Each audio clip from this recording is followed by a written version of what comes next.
All right, family. So here we go. I'm going to start saying the podcast starts at 9:45 or 10 o'clock in order to, I don't know, maybe possibly defeat the bugs in the system. First and foremost, I wanted to take the time and the opportunity. First, to just let everybody know last week's show was, very high energy and intense. I call that the breathing out. And today we're actually going to do some breathing in.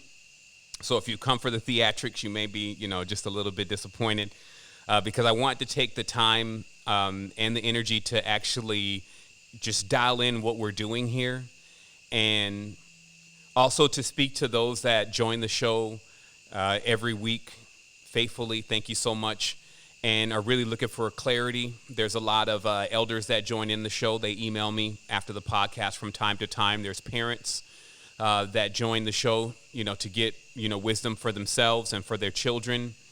And we appreciate that also. But sometimes, when it's just the theatrics at times, meaning, it's high energy, there's the board, we're diving through, lots of occult knowledge. We want to make sure and all that it doesn't just become entertainment, that we actually realize what's being said, and that we're able to apply what is necessary to apply, especially between shows and after shows, so that way when we come in for another session, we can keep growing. My goal is not to sit here and to basically just bring a performance so everybody hits the like button. I've been doing this for 10 years, so that means that at a certain point you would get very mature about, what you're doing and how you're handling yourself, because it takes a lot of energy to push out on this type of consistent basis. And so with that being said, because we just came over an eclipse and a full moon, we're actually still in a very strong lunar point. The magnetics are high. I wanted to first just paraphrase this today of the importance of meditation. And this is obviously because, a lot of the energies that we're talking about and the things that we're dealing with, it's all going on inside. And so this means that if you don't really have a strong grip on your own consciousness, like your brain and your thoughts, this could really wreck things for you. It just will put more things for you to think about, not things that are going to put you at ease and allow you to be comfortable within yourself, and to reduce the level of anxiety and angst and all of the things that the anger, all the angs that will put you at times into a state that is not really harmonic and is not really going to benefit you from a level of health, physical health, spiritual health, mental health, etc. And I want to also talk about very briefly, before we begin this opening meditation, or just of clearing the space, that as we've been discussing, what's most important is for you to learn how to manage your plants or planets, your power plants, if you may, that are going on inside of you and developing inside of you. And just like any garden and with any plant, you have to pay careful attention. It's like, we get so much used to in the society kind of going to the store and just picking up these fruits, vegetables, and all the things that we eat. We pay for it, we dip, and that is obviously not how the food gets to you. There's an entire process where it has to be cultivated, especially if it's organic food. And a big part of that cultivation of the plant is actually exactly what you have to do for yourself religiously, if you may. It's like the maintenance, that what you got to keep doing all the time in order to make sure that your plants and planets and powers grow up to not reap thorns and thistles for you, or to not be aborted during the harvest. And what I'm talking about is, as a farmer, you know that there's different things that you got to do for this plant. You have to provide the minerals and nutrients for it. And so this means for your organs, and we could speak in totality for your body, you have to put in the proper minerals and nutrients for it even to grow. Like, if you notice, there's a phenomenon where if you try to keep raising a plant on the same soil, every time the plant grows, you rip it up, put another plant down, and you just keep doing that. Eventually the soil itself becomes depleted, because the soil is full of microorganisms and full of different levels of minerals and nourishment to get that plant to grow, but it depletes those minerals, so you have to put that back in there. And so there's that. And then there's also a plethora of other different life forms that just want to eat on your harvest. And a lot of times, when we think about these ideas of vampires and things of a parasitic nature, and even demons that are not exactly pro-human, etc., all this is really just coming from the aspect of that you as a plant also are producing fruit, that there's other things that would just as soon as go to the store on you, just go and even try to buy the energy from you and then take the energy from you and go on with it, rather than going through the entire cultivation process. And this is, of course, why it's very important for us to understand the Neteru in nature, because it actually gives us a blueprint to everything. So when we're asking questions, many of those questions, if not all of those questions, I would say if there's something that we've invented, then we have to answer the questions about that. But if we're talking about the things that have always been going on the planet for a countless amount of time, then we can look to nature to get the answers for that. So this process of first making sure you're nurtured properly. First of all, actually, it starts off with, making sure that you're planting yourself deep enough. If you stay on the surface to life, then you will always come under the influence of the external rays. So this means that, even as symbolically we're on the crust of the planet, but there's the sky, which is the firmament, which is actually in itself a life force. But a lot of times when we're not looking internally, we can get caught up on staying on the surface of ourselves. And a while ago, we had already ciphered this word surface. We know the word sir, sar, sor, and sir all is a reference to a snake, or the great serpent, as you may. And then there's also this other reference to face, which can be taken just as face value. So it's basically saying, the word is saying that if you're just staying on the surface or the top, then you're never really going deep. You're never really seeing what exactly is really happening. And in fact, the surface is a reference to the skin, as we've talked about before. The skin is the surface of your body. The skin is also known as the shining one, because when you do go into your metaphysical journeys and you open up your third eye, you'll notice that the whole body is shining. That shining is coming from the skin. They even talked about this, I think they call it the sopanim. But they talk about this even in the ancient Kabbalistic texts, about that having a shining or scaly hide. And of course, this is from the predecessors, which are more reptilian in nature. They have these scales on the body, but it's also been passed to the human as their skin or quasi-exoskeleton, but it actually really shines. And that shining also produces somewhat of an illusionary phenomena, where one can only pay attention to the shine and the glow of it, like just taking things for what's called face value and not really looking deep into it, kind of judging the book by its cover in every essence. And this is why we know for sure that anyone that is still just talking about knowledge about colors and surface level stuff, like, what the person looks like and all of that surface stuff, that they haven't gone deep yet. So true, they'll have some knowledge, but it won't be deep knowledge. It'll always be terminated somewhere within an illusionary state. So what this encourages us to do is it encourages us to get out of the surface, get out of the illusion, get out of the judgments, get out of just, thinking about just the culture, the superficial aspects of what we've created in the external reality.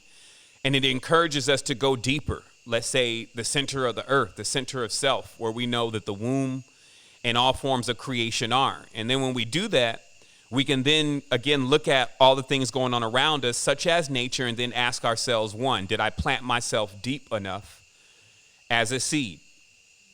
And we've had some pretty massive builds on just exactly how that process goes from you turning into the fruit to the seed, and how your abundance and powers and all that stuff kind of get stripped off of you as payment during the fall. And then once you plant yourself and you hit or you impact, how deep you go is really how strong you're going to become. And once you're planted, now you must, set in the roots. So this roots would really be about, your ancestry. It would be about, your moralistic bearing, how much you're aware of self and who you truly are, like your stability, your foundation. So you would set your roots.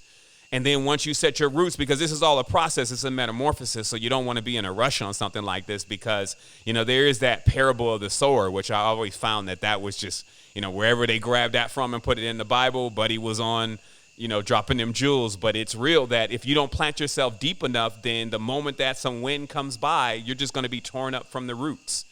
And this is what it's like when, you're just accepting certain information, but you haven't really been able to prove that yourself or to get deep with that information. The moment someone comes along with a opposing story, because there's always going to be a yin and yang in the reality, it's paradoxical, then you're going to lose that too. And you're going to be off to something else, blowing in the wind, right?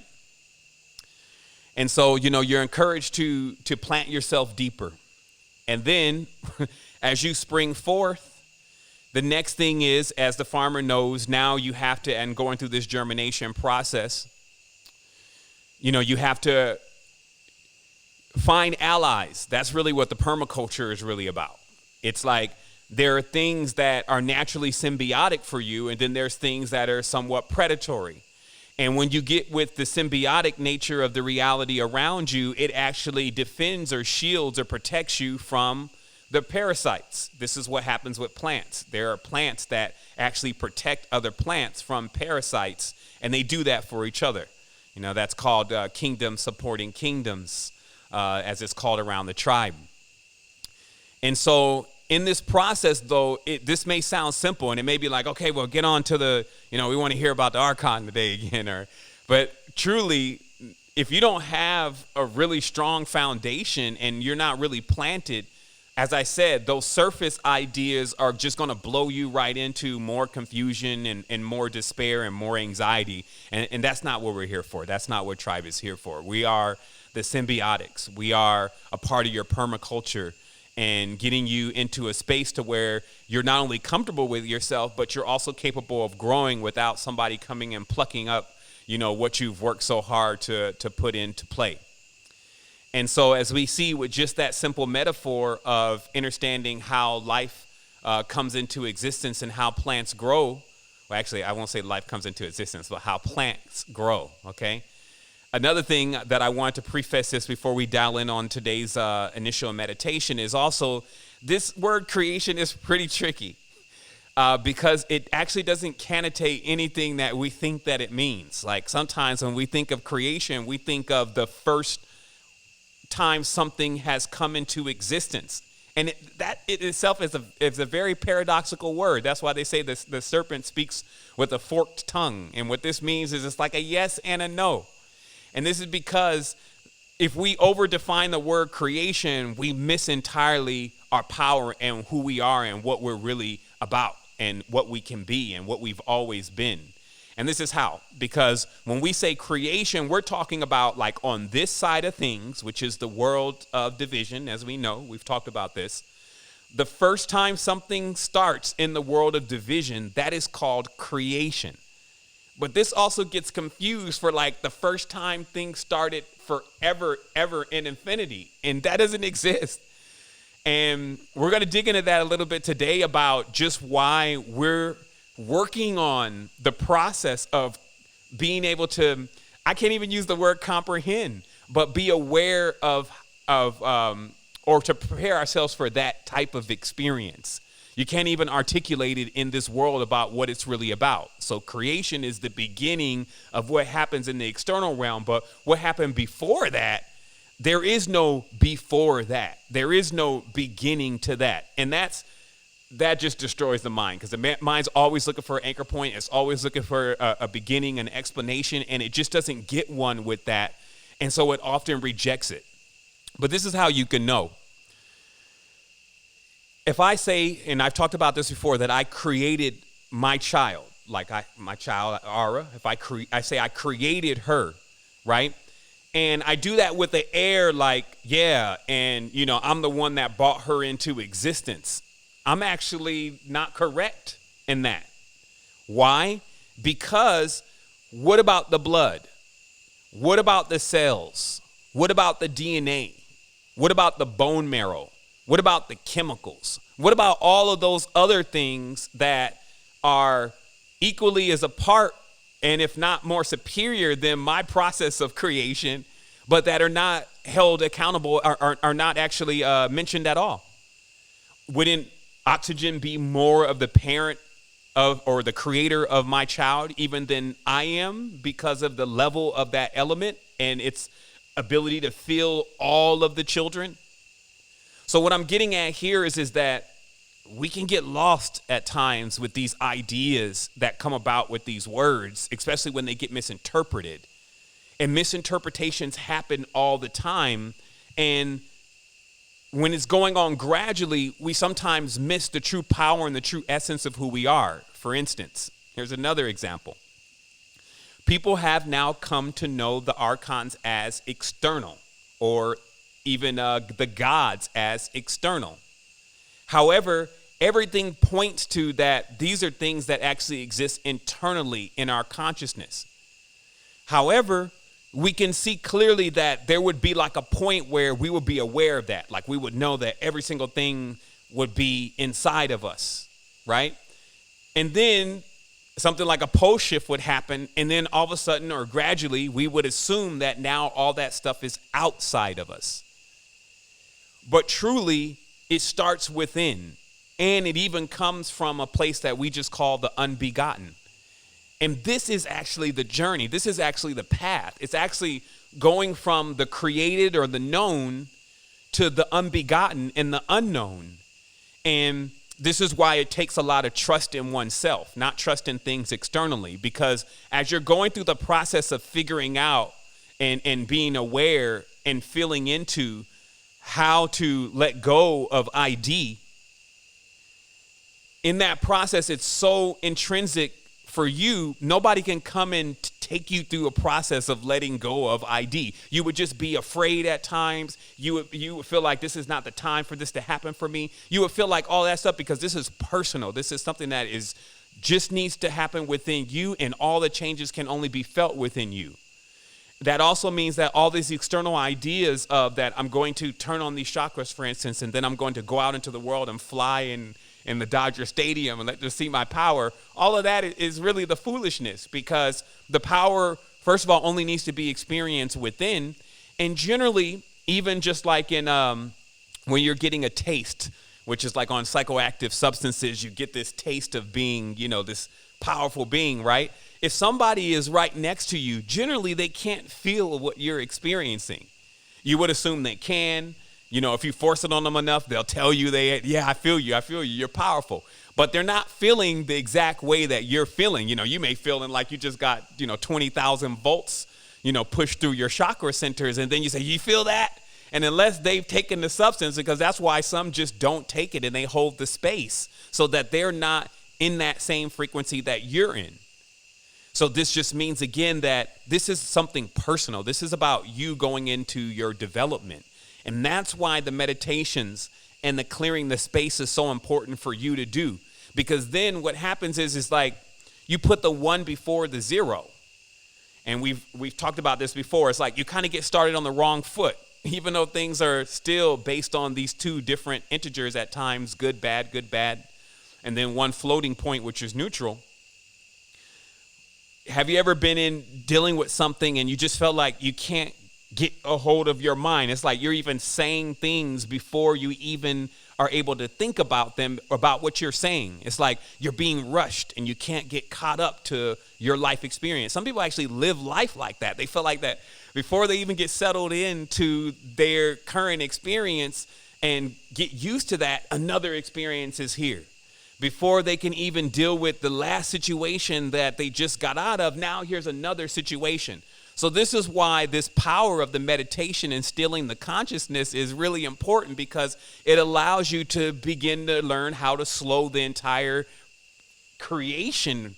That's the creation we're talking about, to slow the entire creation down, to literally stop what most people perceive as time, in order to give yourself a really strong dose of infinity, which is what you're going to need to fully come to the process of realizing what it takes to deal with what some call nirvana, which we're going to be talking about today and just answering certain questions. Also, we are going to be returning to answering questions, and I do have a lineup of about 13, 14 questions today that have been a synthesis of all the questions that have been asked. Now, we want to have you continue to, bring your questions, but it's also important to, if you just join, to listen to the past episodes.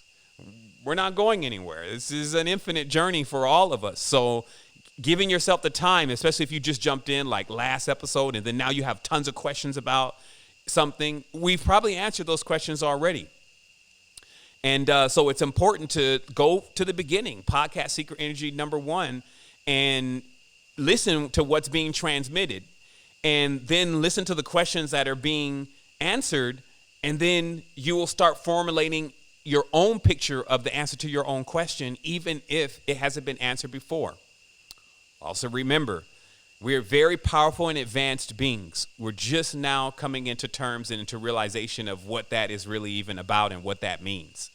One of your powers and abilities is that you can actually know everything that I know from the vibration of my voice, not what I'm saying in English.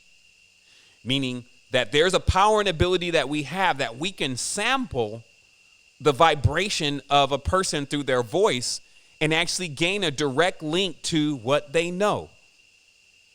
And I'm explaining this to you that you can do this because this becomes very similar to like lucid dreaming. If you don't really even know that you can lucid dream, then you're kind of locked out of it and you never are able to do it. And then when you find out about it, you can control your dreams. This is not like some mystical phenomenon that only a few people can accomplish. There's many people who have gained control over their dreams, and you can do this. Then you'll start finding yourself maybe having your first lucid dream. So this is the same thing, in that same category of knowledge and awareness, that you can listen to a first person's voice, and if you dial in deep enough and don't get distracted, and have a really good grip on your consciousness and what it's capable of doing, then you're actually able to extract you're able to also extract exactly what you need to know. And you're also able to extract things that are not necessarily even mentioned, okay, because of either the context of the conversation or, just that we can't cram all of this knowledge into a 1 hour or 2 hour presentation. So I do this. Like when I listen to many of the teachers that we have out here now, and I listen to what they're saying, the first thing I do is I jump on their frequency with what their tones and their vibration. Why? Because right now, the tone and the vibration of my voice may sound the same to you from like the last show, but it has changed a bit. It's almost unintelligible because the ears are only capable of picking up a certain frequency. The third ear, of course, can do subsonics, and it can do a lot of other things. But you may not hear the change in the variable of my voice, but that change has come because of the things that I've learned, what I've experienced, and all of that's gone on between the last time that I sent a transmission. And so it's there. It's like a new way, if you may, but it's an ancient way of being able to assess a great deal of knowledge and wisdom in a fraction of the seconds. Okay? So as we take this moment, we're going to go ahead and dial into the space. And the reason why we do this is because we've learned that there is a specific algorithm to the planet. This is what I call it. It's an algorithm to this cosmos. There's a sequence and an order of creation. We started Enealogy this week, and we talked deeply about that in our introduction to Enealogy. And we talk about how the order of creation was the most treasured thing for the adept, because in knowing the order of things, then first you knew how not to make certain mistakes. And then you also knew how to pinpoint when certain things were occurring and where that was even coming from. So there was an unlimited amount of knowledge that you could gain and wisdom that you can gain in application from just knowing the sequence to how the creation came into play and through what order. We have the specific numbers, as we talk about that Ma'at is akin to math. It is the same word, and it is exact. It is perfect, and that this knowledge was one of the levels of superior knowledge on the planet that have been passed to us from our ancestors. And this knowledge actually utilizes numbers not for just counting money or counting one's possessions, which was always seen as taboo. In the ancient cultures, you never counted your camels. It was seen as bad luck. You could gather, there's, 40 or so, but you would never try to count things exact or use numbers to count because it was known as something profane to do, since numbers were in fact archetypes. Numbers connect then to planets, and numbers connect to your organs, and numbers can be connected to everything in existence. Not because of there's this mathematical code in phi 3.16, and then they just go nuts on the numbers with you and make you numb with the numbers. It's because that when you know the archetypes in front of, behind, and on the side of the numbers, then you're able to see energies, and you're able to basically use a different system of summarizing what you're experiencing, rather than, I guess what I'm saying here is that even conversation and talking is not the premium way to get knowledge. We would be here forever if I was trying to explain to you forever. If I was trying to explain to you something for 10,000 years in detail, we'd be here for at least 10 years trying to explain this. And this is what I sent across just recently in one of my texts for on Instagram or whatever. But just for everybody to know, if we've been here for, let's say, millions of years, or let's even say 5,000 years, I mean, we can at least prove that is the time span at least that we've been here if we want to use time. What that means is if I'm going to explain to you 5,000 years and what's gone on in detail, this is going to actually take at least 50 years. So if you are already at, let's say, 30, you would spend till 80 trying to comprehend what I'm actually saying, or listen to the whole story that I'm trying to give you, and that wouldn't even equate to you putting it into application. So what I'm saying is language is actually, it's great for the form of communication we're using now because we have to, but it is actually one of the most primitive ways to communicate. You can always compress ideals within archetypes and symbols, and that's what numbers also are. They are symbols. Like 1 is a straight line for the sun because it is a beam. The sun sends out a beam or a ray, and it is the only thing that is straight in a curved reality. So these archetypes lend to us a different level of awareness, just like the number 2 has that curve on it. And when you start tapping into things from that way, and then you realize how that replicates within the entire reality, that's when you gain, let's say, like this master code. And then this master code allows you to summarize everything going on in the experience within seconds, within minutes, versus lifetimes. Okay? So we dial into this code 1295368, and this is because this is the days of the week. We have Sunday coming in at number 1, we have Monday coming in at number 2, and we have then Tuesday coming in at number 9, and then we have Wednesday coming in at number 5, we have Thursday coming in at number 3, and we have number 6 coming in on Friday, and we have number 8 coming in on Saturday, okay? And so that's the sun, that's the moon, that's Mars, and then there's Mercury, and then there's Jupiter, and then there's Venus, and then there's Saturn. And without getting caught up into all of the external dogmatic traditions around these planets, which are numerous as the humans, because these are just organs, so the stories are going to be just as intrinsic as all the different types of experience that a variety of the humans have here on the planet. And then, of course, you have 4 and 7, which we haven't talked as much about, but we do bring awareness to that there's only 9 numbers here, and that there's 2 more, and that's 4 and 7. And these numbers are often hidden, meaning they're very occult related, because from my deciphering and awareness and experience, I'm seeing that the numbers 4 and 7 are more related to Leviathan, or what is called Leviathan in the Gnostic text. And this is what some also refer to as Ouroboros. But it is basically the great dragon or serpent that is surrounding the entire enclosure. So I think even the flat earthers will agree about this, that the planets are actually inside of the vault or inside of the enclosure. But then the sky, as you know it, is known as Leviathan, which is covering from the top all the way to the bottom and surrounding the entire space like a womb. And the reason why these 2 numbers, 1 is 4, that's the head of the dragon, and then 7 is the body of the dragon, it plays such a vital role, and it's always been connotated as the moon, and it's because that there's basically this Widdershins or diesel, this dark or light, this good or bad, or yin or yang aspect to everything. So even if we say that since everything is under this influence of what you're seeing now in this space, that's why Earth is not on this chart of planets, because it's like you're in it. So there's no need to actually find a place for it. You understand? So what happens is that if you take, let's say, even, I don't know, let's take a planet like Mercury, right? And you got a Mercury on the planet, right? This is a number 5. This was anybody whose day of birth, let's say, is the 14th. 1 + 4 is 5. Is the 5th or the, let's say, the 23rd, any of those days of birth, it puts them onto this path of being a number 5. However, just because they're a number 5 in their Mercury, it doesn't mean that they won't come under the influence of what can be seen as the full moon and the new moon. So just say this from your own personal perspective. During full moon, your attitude can be like one way. And then during new moon, that attitude will shift and be another way. And this happens for all of us.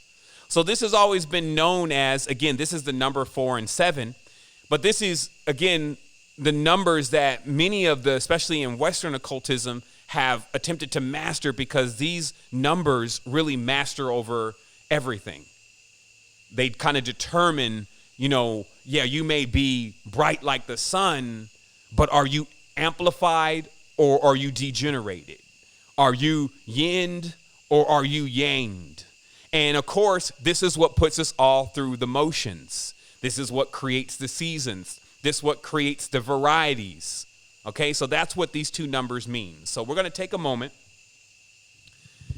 And I do have some incense going here, or some resins happening in the space. And this is also a time for that if you have, your sage or your Palo Santo, that you can light it up.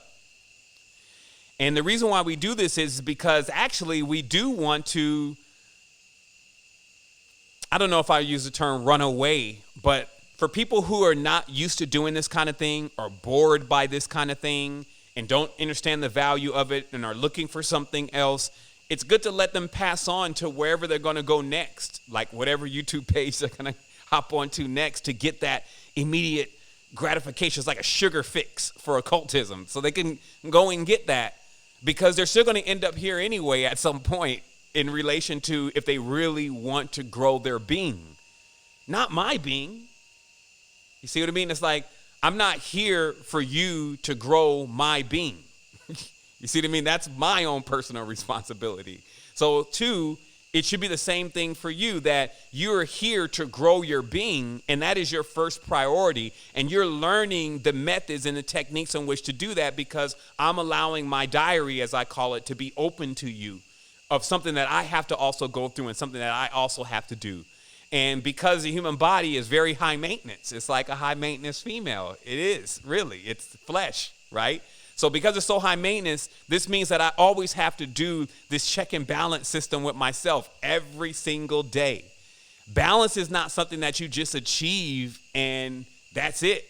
Balance, especially in what I explained to you before about the Widdershins and the Deities, the new moon, the full moon, the yin and the yang, the balance has to constantly be recalibrated. That's why you're an alchemist. That's why you're a mathematician. So you have to be able to know, and you can predict the future. You can know what's going to come tomorrow and what energies are going to be present. All of this stuff is known. It's already written, literally.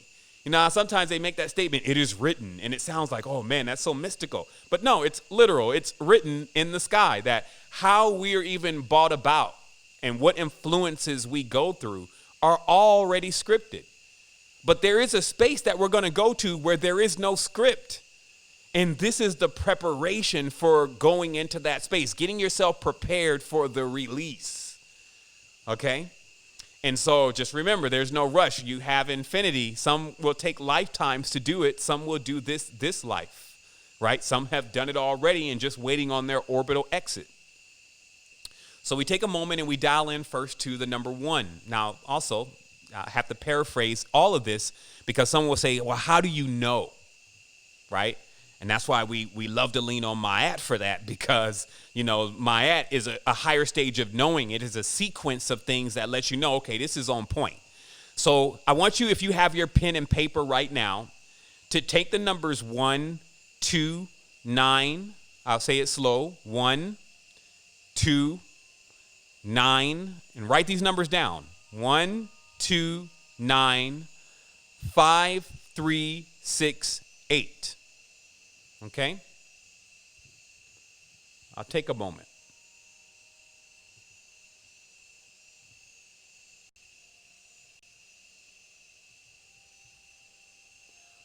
If you need to grab your calculator, unless you're really good at math, you can probably type in calc on any computer search box that you're on, and it'll pull up the calculator.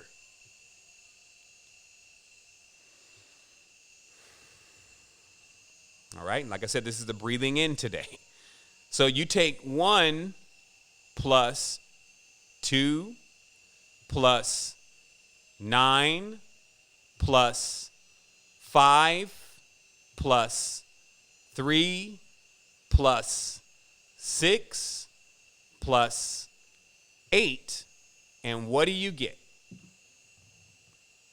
So Micah, type it in the chat box just to make sure that we on point. When you add all that together, what do you get? And I know that stream has to take a moment to catch up. 1, 2, 9, 5, 3, 6, 8 gives you 34. And of course, 3 plus 4 is 7. Okay? So that's our 7 days of the week. So this will let you know also that this is not a haphazard creation. If it was haphazard, meaning that it was a mistake, it wasn't supposed to happen, it comes back void. And what that means is that it aborts. It never comes into fruition. It never happens. You never reach a stage of awareness. This reality is, like they say, and it was good. When they make that statement, and it is good, and it did not come back void. This means that, okay, we figured out a sequence, and it's working.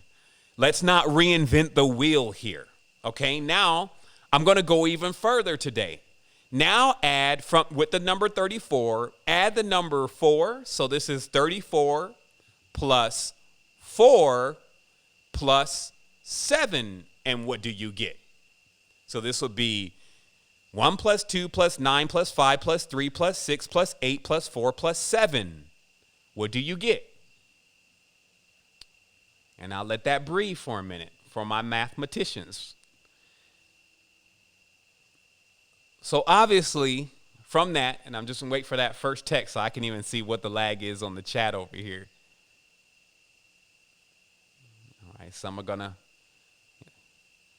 All right, so, yeah, I guess the lag on the chat is even more than I expected. So there it is, okay, 45, all right? So, and then 4 plus 5 is what? Is 9. So that gives you 9 numbers. So do you see here also, well, before I get into that, so what you see here is you see mathematic perfection, but you see it actually in a clear way because, yeah, some say it's a Fibonacci, some say it's the golden ratio, it's the golden mean, but if you flunked out of math, all of that is like, oh shit, fractions, no. Algebra, no. Right? So this is just a very practical way of understanding that there is archetypes. Don't use this like you're trying to add up math and money, but there are archetypes with the creation that allow the creation to be perfect. The perfect 9. Now, 9 has these weird phenomena with it, which you're already aware of, right? So anything that you times by 9 equals derivative of 9, right? So 9 times 2 is 18, 1 plus 8 is 9, right? 9 times 3 is 27, 2 plus 7 is 9, right? So you've seen that phenomenon. 9 times 9 is 81, 8 plus 1 is 9. But another phenomenon that's actually missed is actually what happens to numbers when you add any number from 1 to 9, when you add 9 to it. It reflects itself. So as an example, 9 plus 3, right, is 12. 1 plus 2 is 3. 9 plus 4 is what? 13. 1 plus 3 is 4. Okay? So energetically, this is what ancient knowledge is really about, is that you feel this, you get this essence like, okay, well, you're saying that this power mirrors back anything that comes to it. So it's almost like it can turn you back anyway, in addition, that it can make you only see yourself when you're working with the addition side of it. So this is when you go into, I'll call this the guided meditation with yourself. This means that you're literally just, you're there and you're thinking about some stuff, and this stuff is taking you in deeper. This is that's a guided meditation. It's not meditation, it's the guided meditation. The meditation, you're not doing anything. It is so difficult to really meditate. And I'm saying it's difficult as not trying to put a hurdle or a stumbling block in front of you, but not to allow meditation to be what it truly is, to hit the medium or the center space of self. You cannot be doing anything. The mind must be still. And when you think of Tibetan masters, Dogen masters, bodhisattvas, and all of that, all they've done is been able to achieve this state. But it shouldn't be seen as a light matter, meaning that something that is so easy to do. To make your mind still and not even ask you the question, did you not think? Or are we okay? I'm ready to get up. My leg hurts, or I think the music's turning off. I don't like that track. Is he done yet? All of those different things that go on in meditate, that in our process of trying to reach meditation is not meditation. But then the guided meditation, which we've become very fond of, is when someone is talking, or even your mind is talking, and you're trying to get into a deeper aspect of yourself, okay? So utilizing numbers and understanding their planetary archetypical natures, and then connecting that in with your body, which it is already there, opens up a real world for you, of some facts, because this doesn't allow you to lean on others' understanding. You can lean on your own. All right? So now that we understand that, we can now go into this guided meditation of clearing the space within ourselves and getting ourselves aligned properly. This is something that you can do on your own. This is something that you can do at any point in time.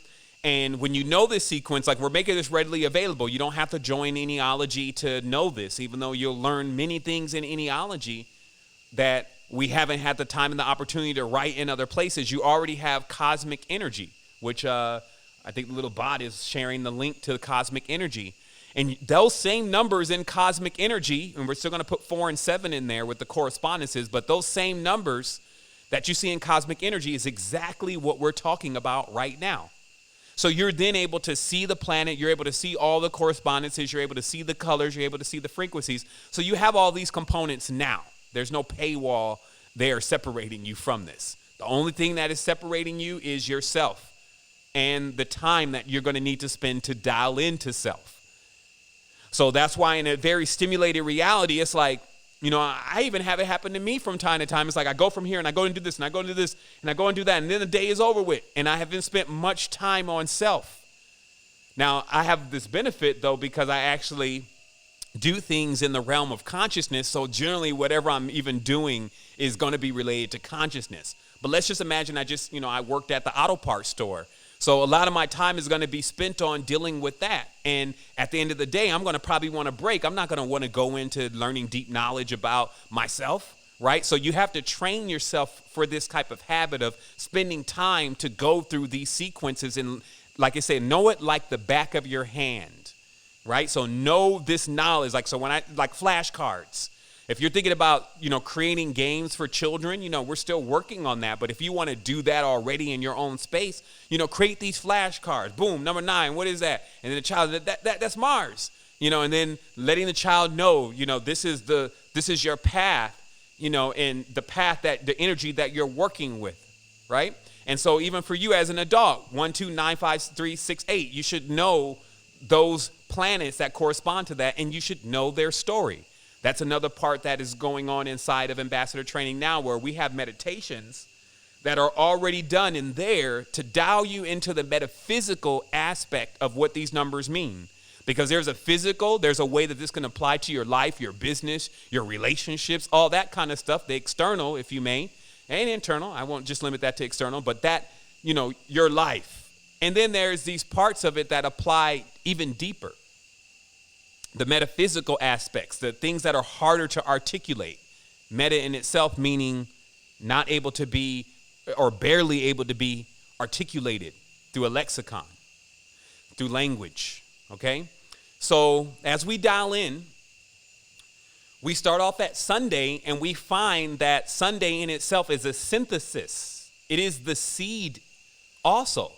The sun is a seed, okay? That's why it's constantly planting seeds. You see a lot of archetypical symbols around this, and this is the meditation. You can close your eyes and just, see these visions. Use your projector, use your third eye in order to be in awareness of this, that you have that solar body within you, which is a seed. Notice that a seed contains every part of the tree, but it's not unpacked. It's not unpacked yet. So then comes 2, which is the moon. And the moon, like the womb, is responsible for breaking down this potent essence of the sun into smaller morsels so that it can be digested. So this is very similar to as a child's in the belly of the mother will eat something, but that will be processed through her own alchemical system and then brought into a liquid so that way it can become nourishment for the child. Okay? So that's why the moon is the division component. It divides things, but it does that so that it's able to break it down into smaller morsels for those who are not ready to take the full on strength of the synthesis of the sun. And then it shows you literally why you should not need to rush anything, because the next number is 9. It is a connotation of Mars. It is an awareness of a mediator or a peacemaker, but also a protector. That in this process of what we could say is creation, since we're talking about numbers and we're talking about sequences, the next stage as this seed or as this child is being fed these small morsels is now protection, because it's now going to take time for you to grow. So this is like a farmer has to generally put a hedge around their crops or put something there to protect them. That is number 9. That's why it's not 1, 2, 3. It's 1, 2, 9, right? And so as the 9 sets in and offers that protection, that's also the cherub around the garden of life. The flaming fire. This is all Mars's behavior and Mars's potential and abilities, right? And then time will come eventually for the gestation, which brings us to the number 5, which is actually Mercury. And this is because now that you gestate like a child now comes out of the womb, what's going to happen? Man, the child's going to be absorbing everything. The child is going to start speaking the language. This child is going to start writing. The child is going to start everything about even our existence, because we have this mercurial component always within us. It's always about writing something down or logging something or taking a picture of something and storing something. And even the DNA moves in this kind of way. So this is your 5. This is what they say the Thoth or the Mercury, the one that's moving fast, because the growth process is happening now. The slow process is kind of over. And then now this rapid growth is taking place based on the exposure. So then that gives you the 5. And then what rolls next? Now that you're getting, now that you're absorbing, now that you're storing, now that you're learning, what occurs? And now we see where Jupiter comes into play, which is number 3, the guru, right? This is the orchestrator.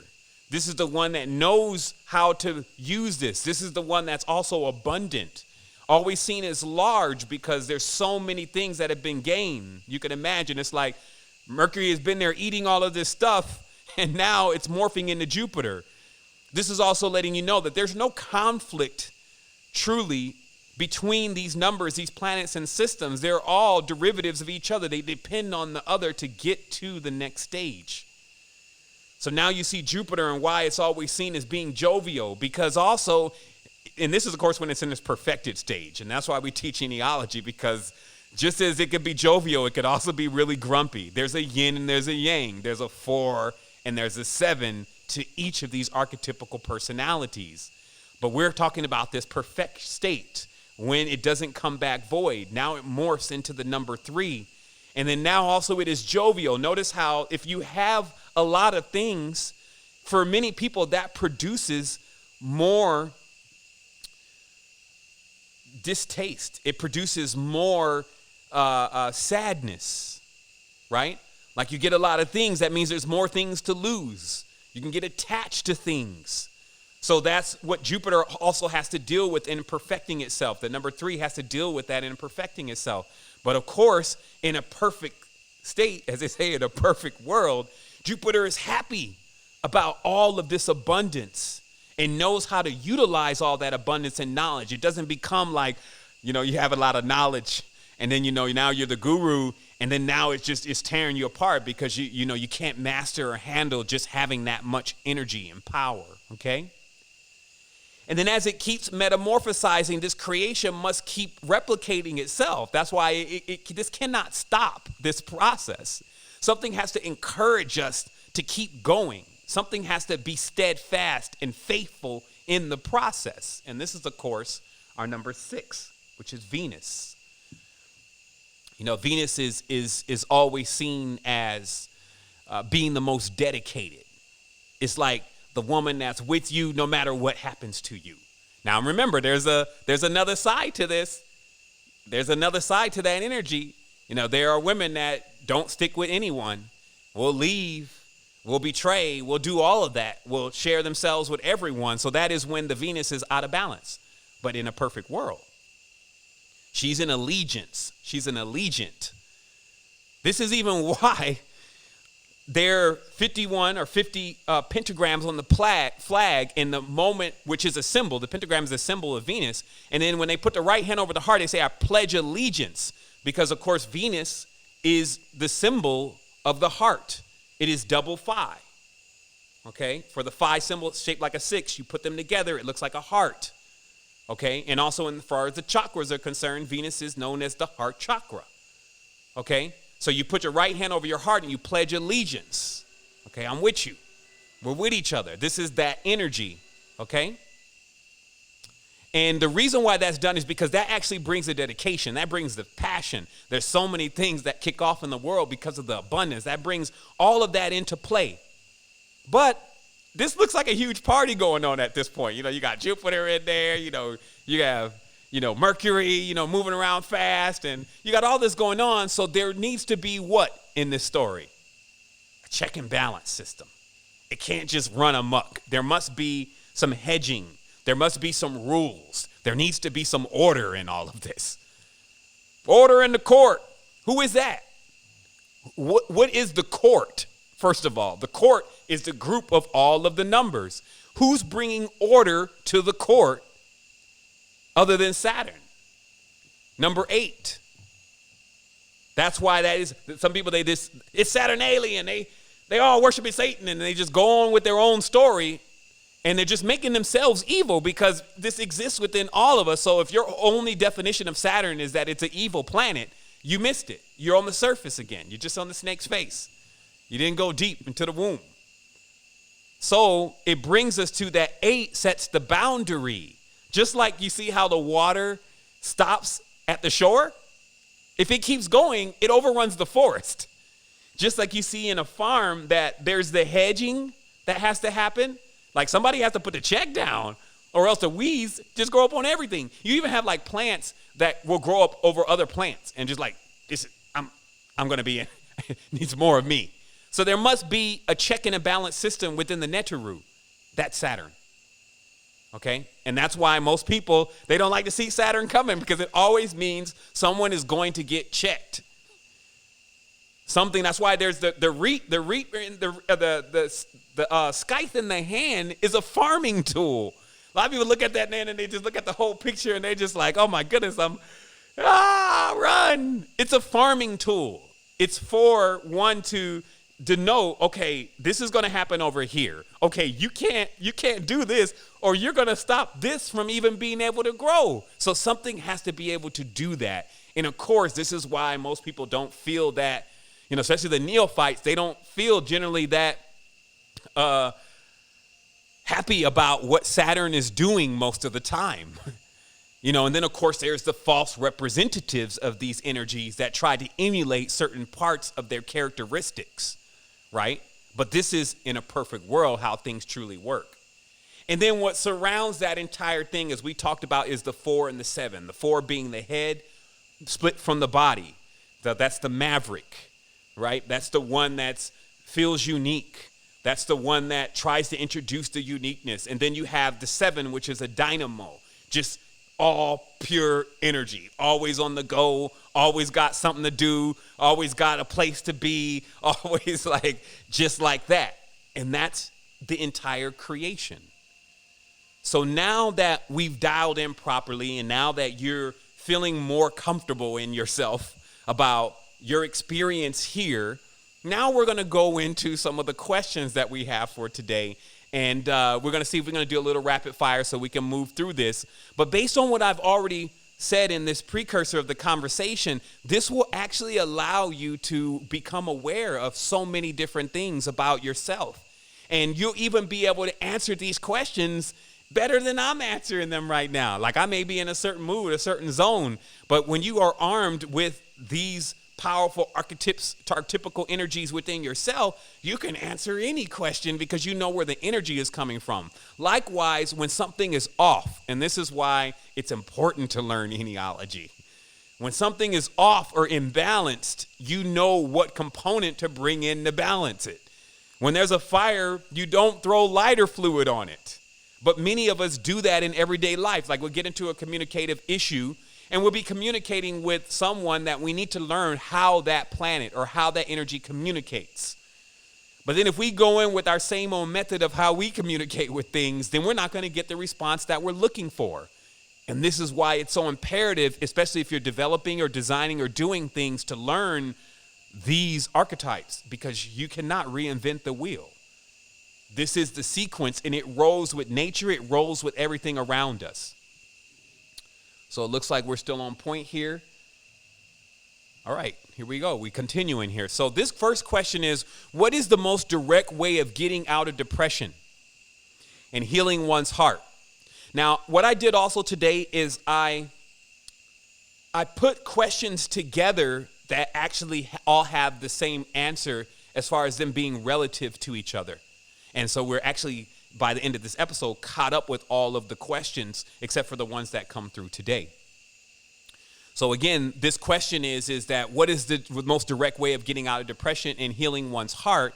Before you went on 100 or so DMT journeys, when you were taking the front door and became lucid, balancing your chakras, etc., what did you see?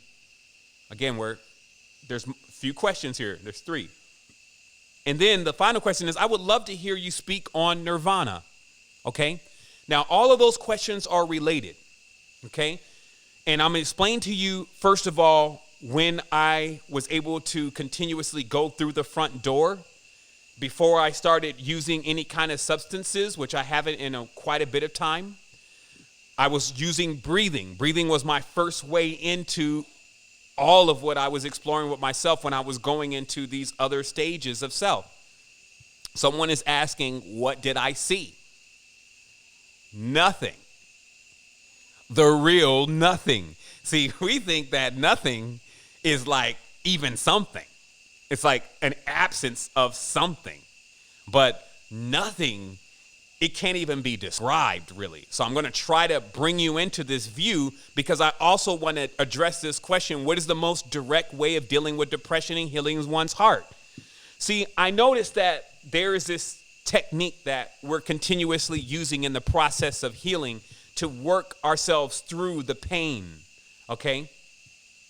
And while the world has constantly used this method, even psychologists use this kind of method, I present possibly another way. something that you can add to what is already here. I'm not taking anything away, but I present that we change our minds a bit as a mastermind about what you're really experiencing when you think you're going through depression or you think that you've been hurt, okay? By allowing you to first ask yourself the question, what if you could not feel anymore? Because all of these are all yin-yang components. So to hate is indeed to know love. To be sad is indeed to know happiness. No matter how much you want to argue with it, no matter how much you want to neophyte out, be a baby about it, you want to find a planet that exists with only love because you just want to be loved in that energy for that, you just want to be loved. But then somebody loving you for 2 weeks without end, and then now you don't like that no more. Now you just, you get turned off by it because we have a yin and yang thing. We have a 4 and a 7 happening here. So even based on the new moon may come through, and that same thing you loved, you now hate. You want them to leave out of the house and get away from you and all this, and your mood swings, okay? So instead of trying to separate all these different emotions and figuring out how to get the ones that we prefer, why don't we test ourselves for one moment and say, what if you couldn't feel any of them? And of course, there would be a large majority of us here that would be like, man, you mean I wouldn't love Pet Snooki anymore? I wouldn't love my mom and my girlfriend or my wife, my husband. I wouldn't love my children anymore? I can't let that go. Right? And that would be the response. But yet, some have not necessarily seen or been able to comprehend that is nirvana. No elements have any more effect on you because now nothing exists anymore. There's no floor, there's no happiness, there's no sadness. And this is something that we have to get prepared for. It's not happening now. That's why I was saying that fools rush in. Enjoy your life, your sadness and your happiness. Because when you don't have any governors anymore, when you no longer have Netaru, when you no longer have organs, you cannot feel any of this anyway. So no matter how much someone tries to get you into it, to get you happy or upset, you can go into neither when you reach nirvana. That's why it's generally the last stage of a person's existence. Like once you reach that stage, you're not even going to be on the planet. You're already sent a signal to the body that you're ready to gestate. I'm ready to metamorph. Now I got it. I got the full palette of love, hate, joy, richness, integrity, thievery. I got it all. And now the king and the pawn must go back in the same box, and I'm ready to experience the unknown. See, those who are looking for another world that they're going to be able to predict what's going to happen there, you're just going to go into another creative. You're going to go into another creation. And there's nothing wrong with that. But there are some that are actually seeking to go beyond the creations, to actually go into the infinite immortal field. And in there, the only way that was able to maintain and sustain itself that way is that the things that you're calling hatred and the things that you're calling joy and love do not exist there. The things that you're calling human bodies and animals and souls and spirits and all these different divisive forms that you've created in the created world don't exist there. And if you believe that it does, you are mistaken. Because if it existed there, then that would become just like this, and there would be no reason or importance or use for something like that. There's only two spaces. There's the worlds of division, and then there's the whatever you want to call it. It can't be put into a name that does not have all of that going on. And you may say right now, and this is kind of how you know where your growth is at. You may say right now, well, shoot, I don't know if I want to exist in a place that's without love. That sounds like this, and I can't feel anything. That sounds like a robot, right? That shows you how far you're away from opening up the door that you don't know what's on the other side, okay?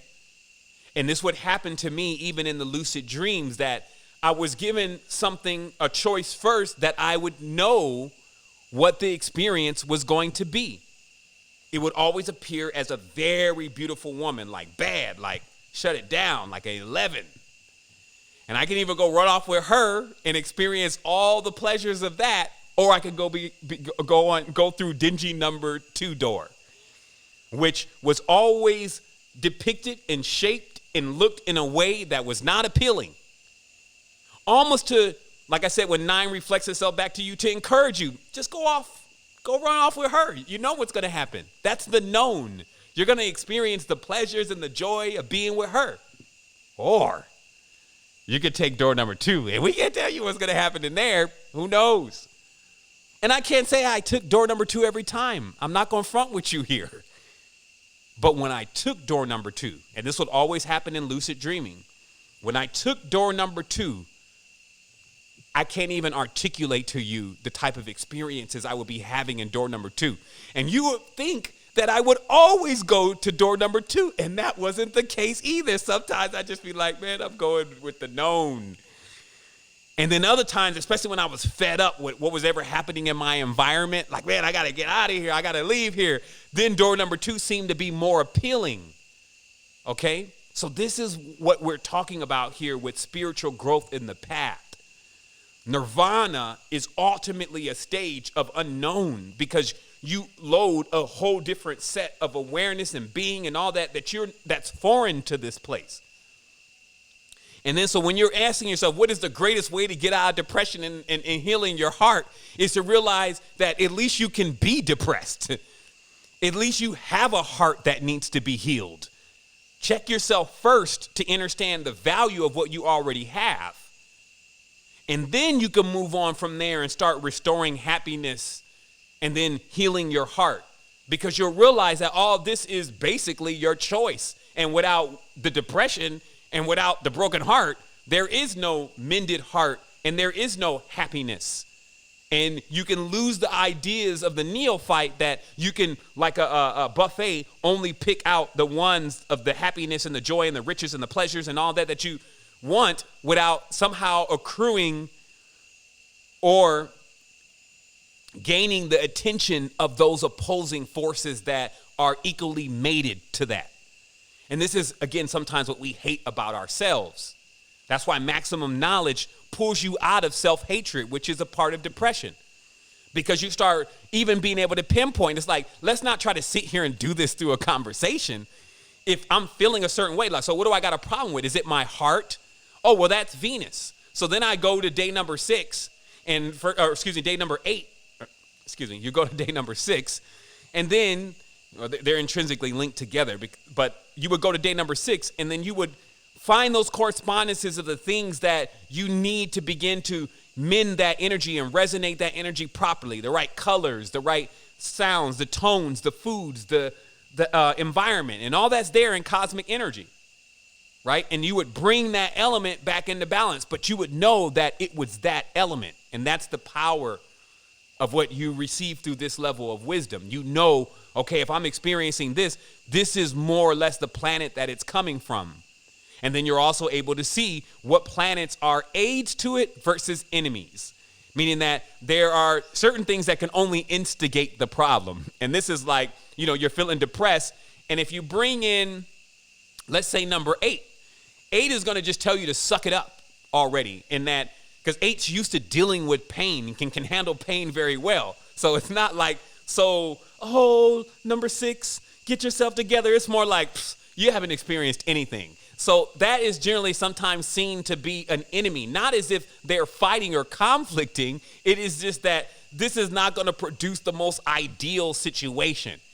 Versus if the 6 then goes to number 2, which is always giving, always nourishing like a mother, it may then find in that number 2 the levels of repair that it needs to come out of the broken heart phase. So do you see what I mean? That's how this works. This is alchemy. All right? So now you get that it's all a gift to even be depressed. And when you start seeing it that way, it starts to remove depression. All right? So let's see what else we got here on just this answer.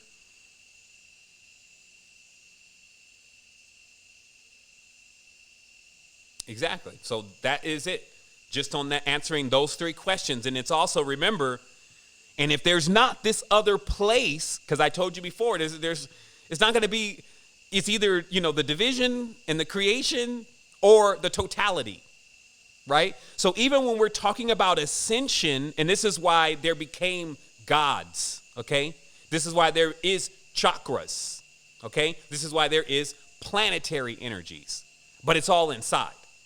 So where Earth got led astray, which is the human being, where we got led astray is we started trying to appeal to things externally.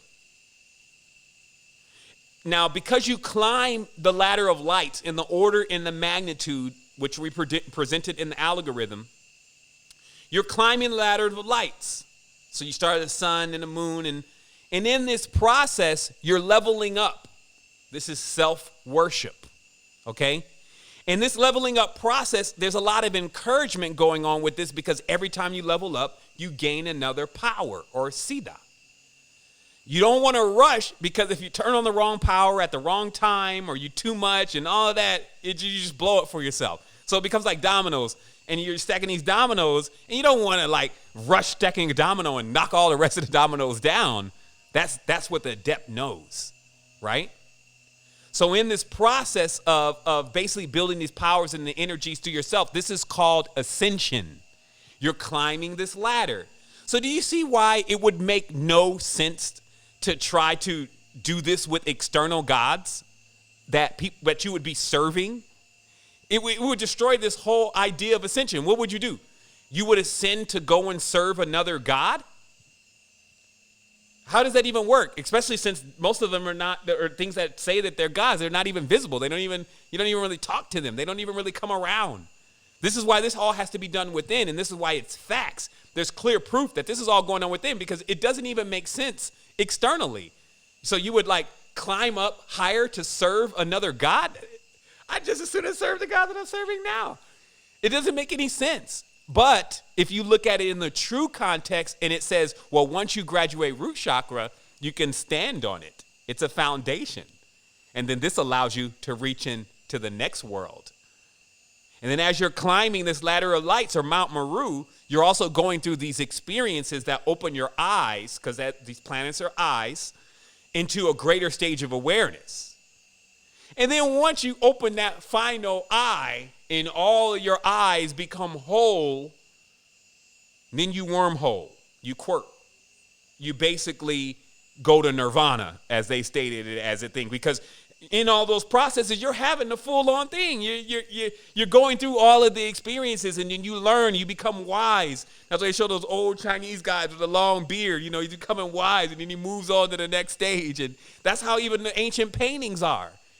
But through all of this, and that's why you can't say even now that, I don't want to go to nirvana. I don't want to go to a place with no emotion. I don't want to. You can't even judge it like that until you go through each experience and then realize once you're full, okay, now I'm ready.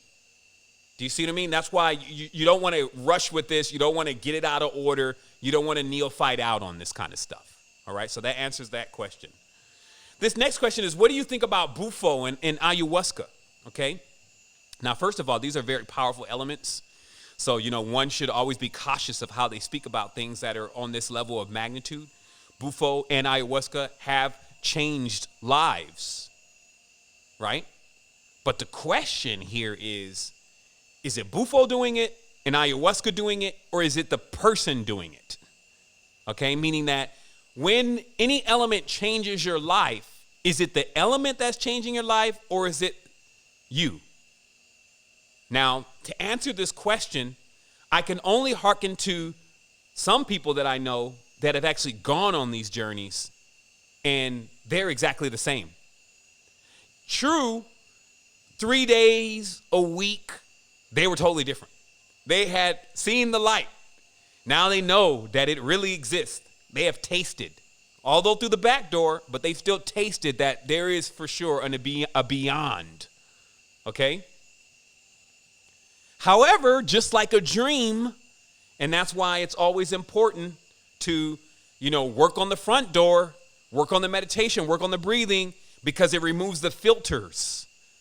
What are the filters? The filters are, or the lenses, or the films, Okay, filters, lenses, films. That's all camera work right there. Filters, lenses, and films. It removes all of that. Because when you take a substance, there is already happening in your consciousness a marker that says you took the substance. So this is why you're experiencing what you're experiencing. And so what this also serves as a form of protection, just like filters protect. They protect the sensor, right? And this is because when some big giant tree rolls up on you, facing all and full on moving, or, God forbid you took a look at the sun when your third eye is open. If that runs up on you and you don't have a reference point that you took a substance, it will strip you. This is why generally people who are given substances and don't know about it and go into trips never come back from those trips. They call it too many 16ths. They didn't know it was a Mickey. They didn't know it was slipped on them. And then all of a sudden they start seeing things different. They trip and then they lose it. And they never come back because they don't have a reference point that, I took something because it was slipped on them. But with that reference point, no matter how crazy the journey gets, you have a reference point. This is time travel, astral travel, whatever you want to call it. So you already set a marker for your consciousness to look, when you get control again, go back there, right? So this is why the person's able to return from the journey. So they go on this experience, and then even when they see things, they may be terrified, but not to the point sometimes that they can just go overboard. Now, there's no generalization here. Each person has a different scenario because, as you see, each person is emitting a different planetary system or number predominantly. So that's going to vary from time to time. This is not a one-size-fits-all, but this is a very sound generalization that generally, once they return, now they're changed. And it's because what they've done is they've amplified the chakras for that moment. They've given an energetic potential to the wheels. So you got some fuel, basically. And these fuels are the bioethnogens. It's because these plants, they have their own fuel supply. They have their own wireless power. Okay, that's the way you could look at it in modern times. All right, so they have their own wireless, energetic, and communicating system. And when you come along and you ingest some of that, now you partially become tied into that until your system passes it, right?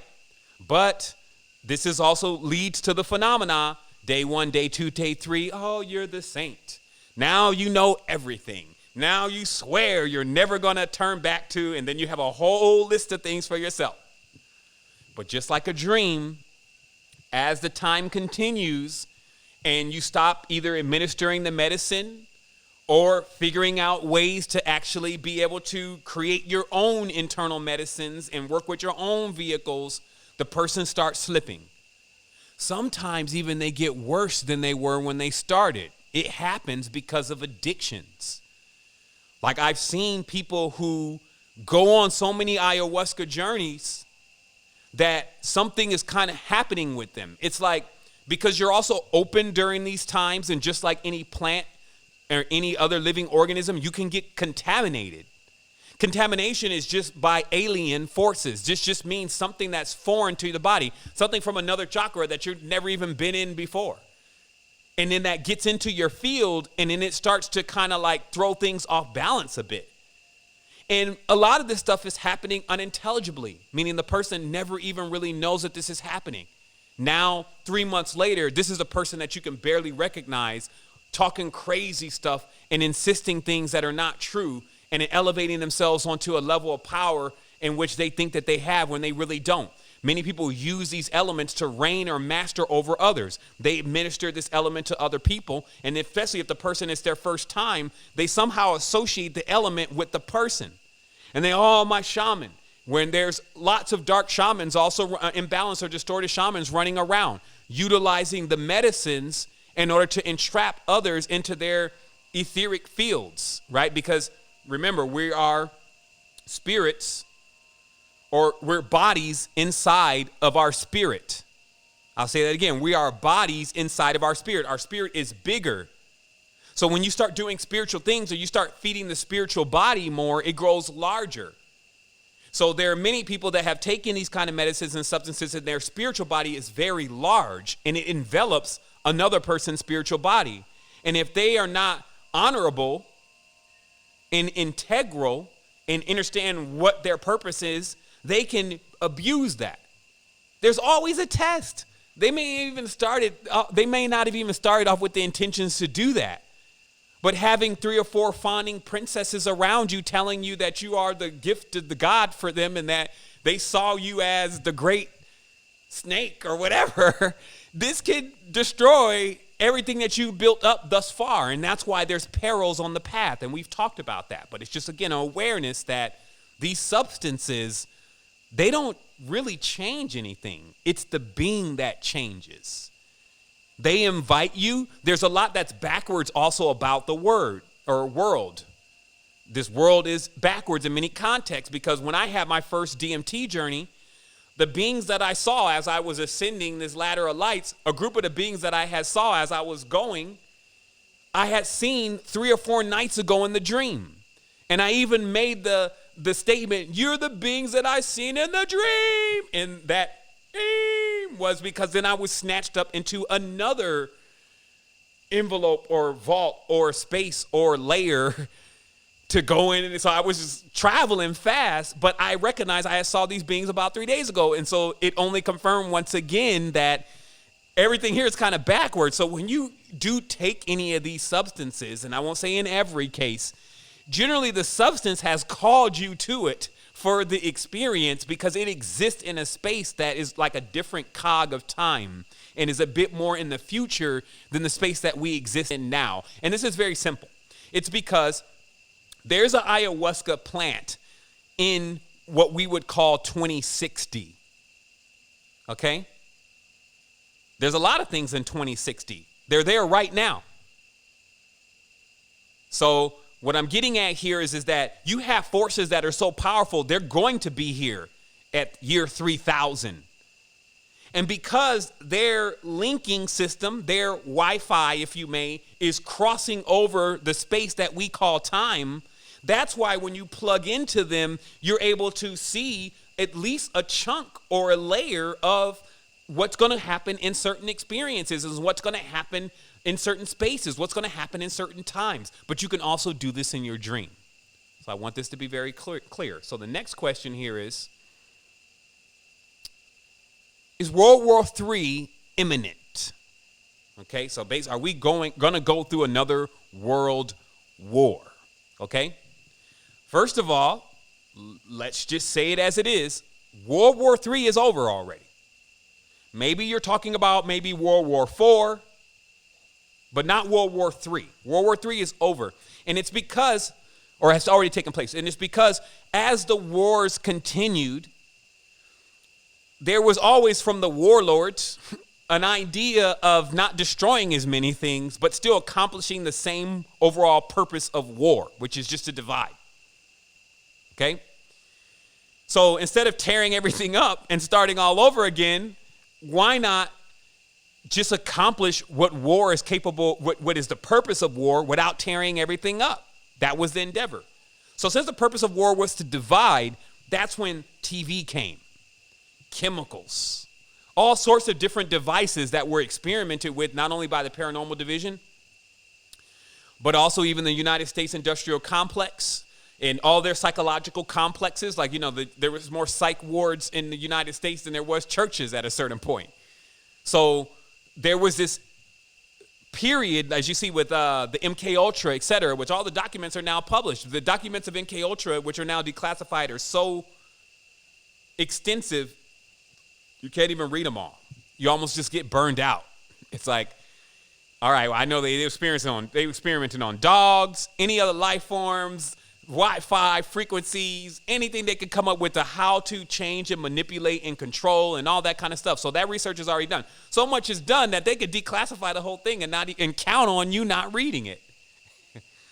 Count on somebody not even being able to OCR and optical correct the text and then actually get it into something to where somebody's able to at least search it. All of that, they're going to just be overwhelmed with data once we're done. Once this internet comes, there's going to be so much knowledge out there, they ain't going to know tit for tat, piddle from post, because they have no guideline. And it's the same thing with the body. They can be in the bodies. We can have billions of bodies. We got 8 billion bodies. As long as they don't have a manual to the bodies, we never have to worry about anything really occurring that's that threatening for us. And this is, of course, the controllers, the kings, the shades.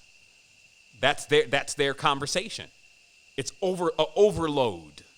So World War III was an overload, a desensitization, and a degeneration, and a division, all taking place through all these different things. Like, if you like Lakers, I'm a Bulls fan. Yeah, deal with it. You like Crips? I'm a Blood. You like Nicki Minaj? Cardi B. I'm more like on that Cardi B level. You see what I mean? So there's so many divisive components now. That was World War III. And now, what do the people do? They can't really agree with each other. It's worse than even probably in the last time that we were doing this and we destroyed the world. People are so disconnected because they have so many different things that appear to them to be separate, when really, basically from what I've seen, it's like a 1% part of you that makes you unique. And while that's beautiful and that's your own spin, it is still a very small amount to the rest of how everything is put together. And it's only when you go deep, as we talked about earlier today, do you see these differences. And it was brought to me in the journey of skinless, that the being that was the mother, she didn't have skin. It was weird to look at. She had no hinges, no bones. It was strange to deal with for a minute. I was kind of looking over here with the third eye. And then it was like, you know what, you can't handle me? And then she was linked in with all of the other feminine forces. And it was like twerk 100x, meaning that the movement of the curve was so mesmerizing that we had only began to see the power of the divine feminine with just what we see in the world, with how they may show us some of the skin and show us, you know, some of the curves and all of that, that this was on a whole nother level. If you weren't careful in there, you would be a zombie. It would trance you. This is what trance is. It was a way that it moved that can throw you into this, and you would just be in trance, and you just stay there for a minute. So I guarded my eye, my third eye. I was like, what am I even looking at? And then for a moment, you know, you sit in fear, and then fear subsides, and then the conversation begins, and it just basically explains, look, I don't have skin. Skin is the division. Skin is the separation. Skin is the derma. Skin is the dream. Skin is the illusion. Most have led themselves astray because of the skin. But if you pull the skin off, you'll see we all look alike. You won't even be able to really judge, because that is all about everything that the skin has going on. And because of this, we're not looking deeper into our organs and figuring out their condition. We're so busy trying to figure out what's going on externally. And this is what was being told to me. You're so busy trying to figure out what's going on externally, looking in the mirror, seeing how you look, that you can't even remember that it's your heart that is hurting and needs help. Your spleen is ruptured. And then you do things to help you look more better that are directly against things that go on inside of you that need their health and their strength. And because of this, your body is at war. The war is popping off inside of you. So this is, again, a hearken unto World War III, popping off inside of you, where the tongue and the mouth just says, shoot, the taste buds is in control today. I don't care what this is going to do to your liver. I don't care what this is going to do to your spleen, because I'm on top. That's the mouth. Because I'm on top, I run the show. And also the surface of the skin. I'm just going to look beautiful. I'm about to put all this makeup and these poisons and these toxins. I'm going to spray some cologne on. If people never even peep the game. If you spray cologne on, what is that? Well, without figuring that out, because you can look at the back of the bottle and none of that stuff you can pronounce, just like your foods at times if they're synthetic. You spray that on here, right? Mm-hmm. Where does that go? Right into a main vein, right? And then now, how do you think that is going in your bloodstream? There's no way around this, okay? It's a wonder that you can't taste it. But the reality is that once that goes into the bloodstream, now you have Jakar.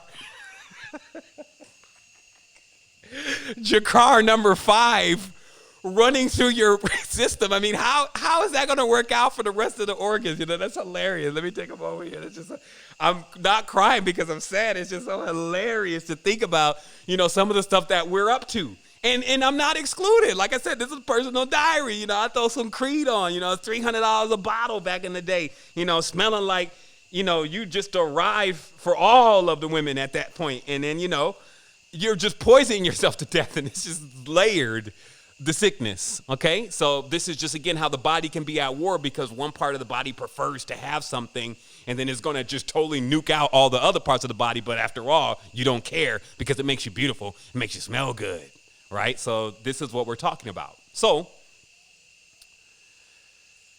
we talk about basically World War IV. Many are divided within their own opinions, so you get it now. And, of course, well, that's World War III. So how do we win World War IV? Because the war gods are not going to stop. It's like an incessant onslaught. They have zero chill with this kind of behavior because also steel sharpens steel. So when you figure this out, you will become a greater being. So there's also no harm, no foul. Everything is basically your decision, whether you want to accept that or not.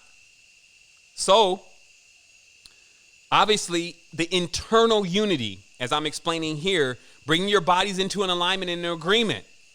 Hey, Mr. Taste Bud, why don't we find something that's just good for you, but also good for the rest of us? And I'm sure you're smart enough, Mr. Brain, to figure that out. And then pretty soon you have your meal in front of you, okay? And then also you're removing all of the external deities. People still can't let it go. It is an addiction. External deity is an addiction. It is one of the most unpronounced addictions in the world. It is probably more infectious than the opiate virus or the opiums, right? And this is because if you go in every single culture, they always have something external to them right there that they're worshiping and bowing down and praying to, and they're totally ignoring themselves. They're giving this food, money, and everything to all, and energy, mainly essence, belief, all the stuff that you should be giving yourself, you're already disposing of it externally. It's going in the trash, right? So how we win World War IV is by removing this external stuff and focusing that energy back within. And then obviously to get to then external unity, step-by-step process here, we then get to sustainability. Actually starting to sober out, especially for my young folks. If you're working, you're tired of working, you're tired of doing all these things because you don't have goals. Set simple goals.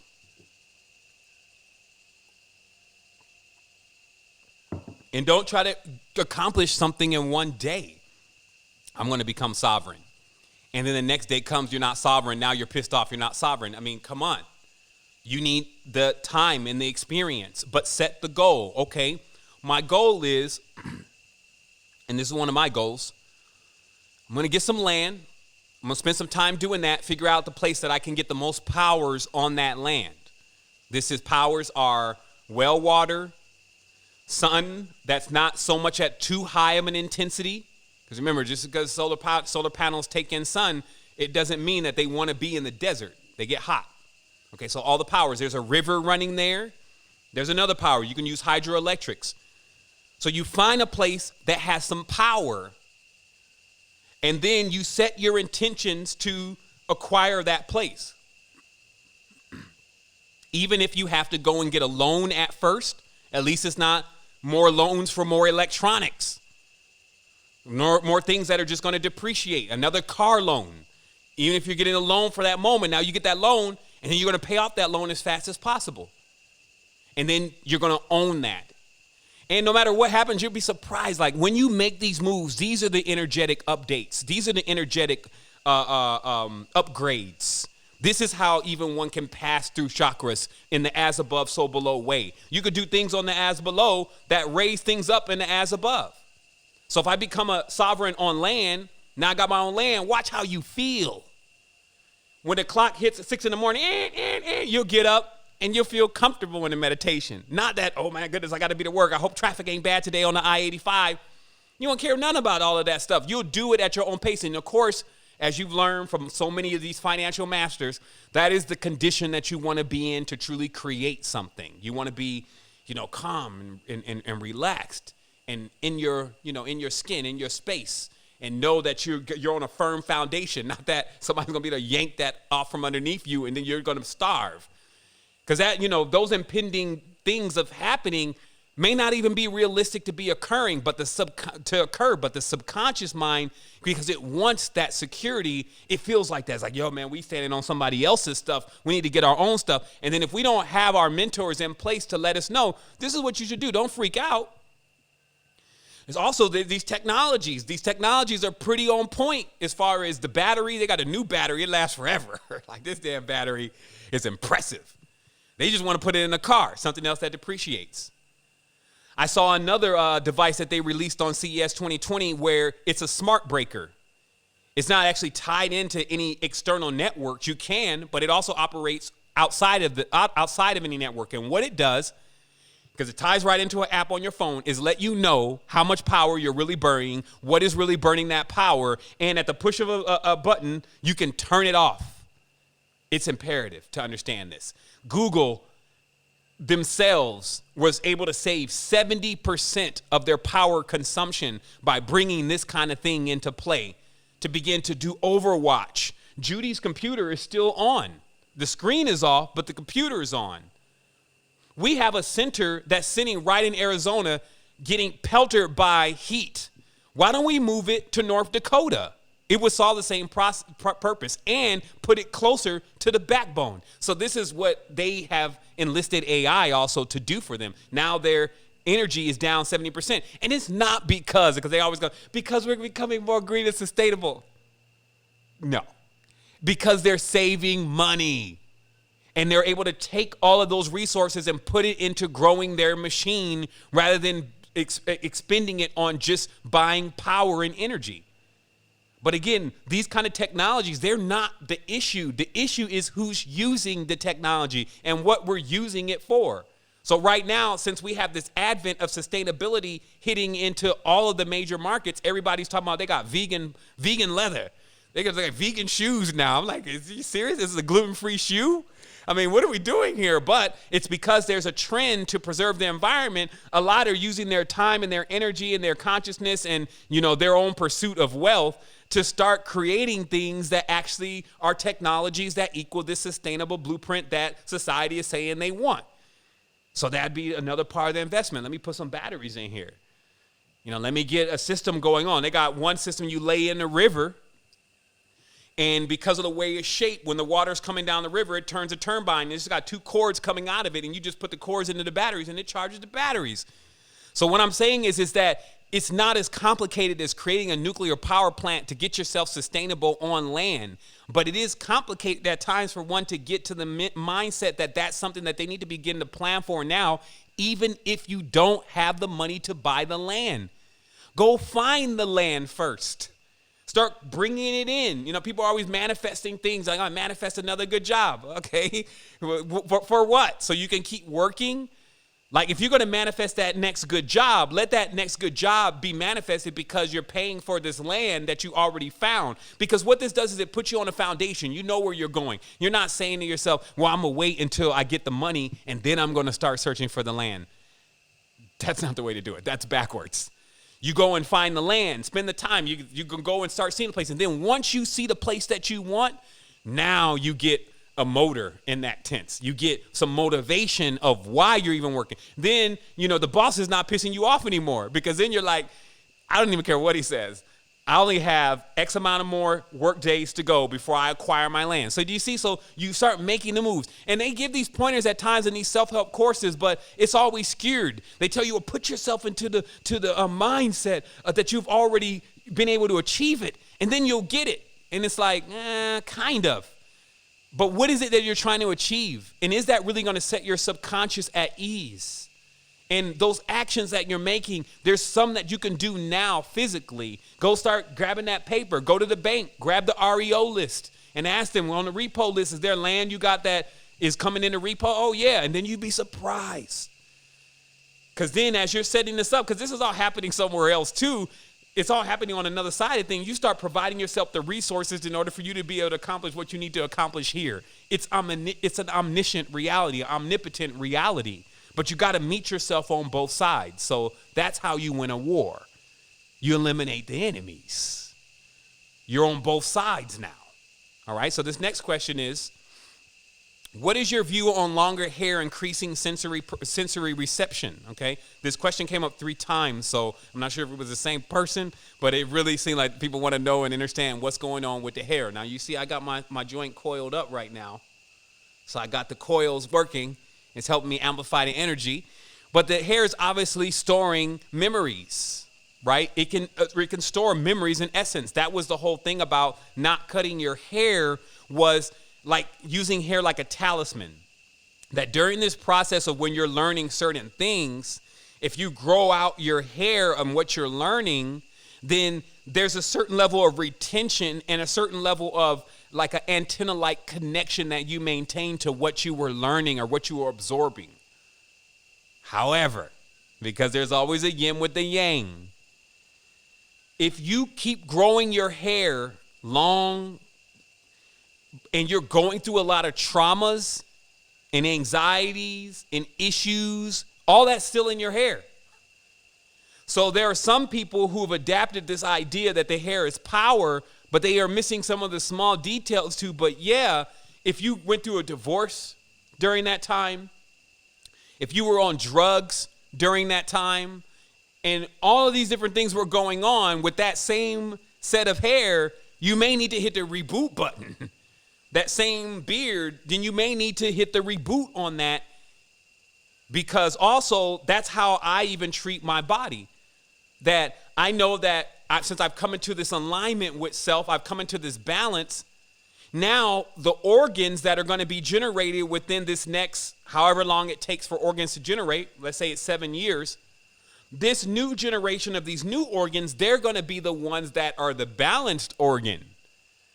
But the organs that I was creating during the times that I was in the most conflict, those organs are also pretty damaged at this stage, and they need to be swapped out. So that's how this growth process is actually taking place. It's not as mystical sometimes as we think, which is the mist, where it's not being able to see what's really happening. But we always must seek to understand both sides of things. That's why I was saying earlier, before we had the last conversations, now I'm on both sides. So I can actually see everything now. And that gives me way more awareness and presence of understanding what I'm experiencing. It doesn't give me just that polar view. It's great. Grow your hair long. It depends on the circumstance. Some people ask me questions about weed. Is it okay to smoke weed? It all depends on who you are. It depends on what kind of reference points you're leaving. It depends on many things. So there's not a generalization of a one size fits all, but always your body will tell you, hey man, you know, this is throwing you off. So we'll keep going with this. The next question is, since we need balance in everything, isn't homeschooling a risky way of teaching our children? Shouldn't we add to or correct what they are taught instead of removing them from the world? Okay, very great question. It's a question that has often been pondered in this house as we're raising children. The answer to this question is that let's just step back here for a moment on the intensives with the child and trying to figure out, you know, what needs to be done for the child at this moment, and start thinking about the child based on the age range, living in the future where they would be at not only the age of knowing, but that they would need to now enter into the world and fend for themselves. Okay? So if you have a 5-year-old child, that would be in retrospect in about 12 years. So then you start thinking about, so what is the world going to be like in 12 years? Either the world that I'm creating, if I'm sustainable already, or the world that I'm going to have to put them into because I'm still working in the world. And then you start thinking about, what is it going to be the most important for them to really know, rather than, I don't know, Christopher Columbus, Santa Claus, and all the rest of the stuff they teach in a really great curriculum in school. Not. What are they really going to need to know? Because really, the biggest issue with removing children from school is actually the camaraderie and them being able to be around other children. So that is a genuine concern. But it's not the curriculum that is exemplary. I think Vox just recently did another great documentary about the difference between the education in the United States and the Western society versus in most other countries. and how what you're really learning doesn't have a tendency to be anything that you can use, especially to prepare yourself for it as an entrepreneur. You would just become another worker. But moving that all aside, what is it that a child is really going to need for you to feel like that you did the best that you could to give this child a proper advantage in the reality that they're going to be going into and the time span in which they're going to enter it? My answer to that question, and that would be unique to me because this is my own answer to this question of what I apply, is one, they need to be firmly grounded into who they are. We've seen it enough, and it's happened even to us, that not having that awareness of who we are starts making us prefer others or other things that are not like us. And we try to conform and become like that because we're searching for identity. Children are searching for identity. So with something like genealogy, you're capable of saying to this child, okay, you're really Mercury. I mean, you wouldn't maybe phrase it like that, but you would say, this is what you like to do. This is what you enjoy. And you would see this. You don't even have to teach a child directly like that. The best instructors actually don't let who they're instructing even know that they're being instructed. They just start building that around them. So if you know that this child is Mercury, you start bringing this child into the awareness of other languages and bringing this child into the awareness of the things that resonate with that energy. And then within a very short period of time, because it's not like you'll be teaching them anything. You get where I'm coming from? You won't be teaching them. You will be reminding them. And then once they have become firmly rooted and grounded into who they are, they can be anywhere. You don't have to worry about whether they're at the school or whether they're firmly rooted and grounded. They're influencing, because that's what you're most concerned about, is them coming under the influence of something else that is going to lead them astray. So now that they have gained their awareness and been seated into who they are, now they are going to influence. And then at that case, we would want them into spaces where there are other children that are not at their level of awareness. I want to see children mentors, children retreats that are run by children, not adults, right? But that's how we work with that. And even further, children are going to need the ability to communicate. I can't say that enough. Children are going to need the ability to communicate with all types of different kinds of ideologies. So basically, the archetypes, they need to know how to speak. If it's a number 5, I need to know how to speak to a number 2. I need to know how to speak to a number 9. Why? Because when they master that, and I'm not saying this is, the first thing is that they need to know themselves. Okay, this is just like genealogy. We start off first by teaching you about yourself. And then we start working with getting you aware of what goes on with other numbers and how they communicate.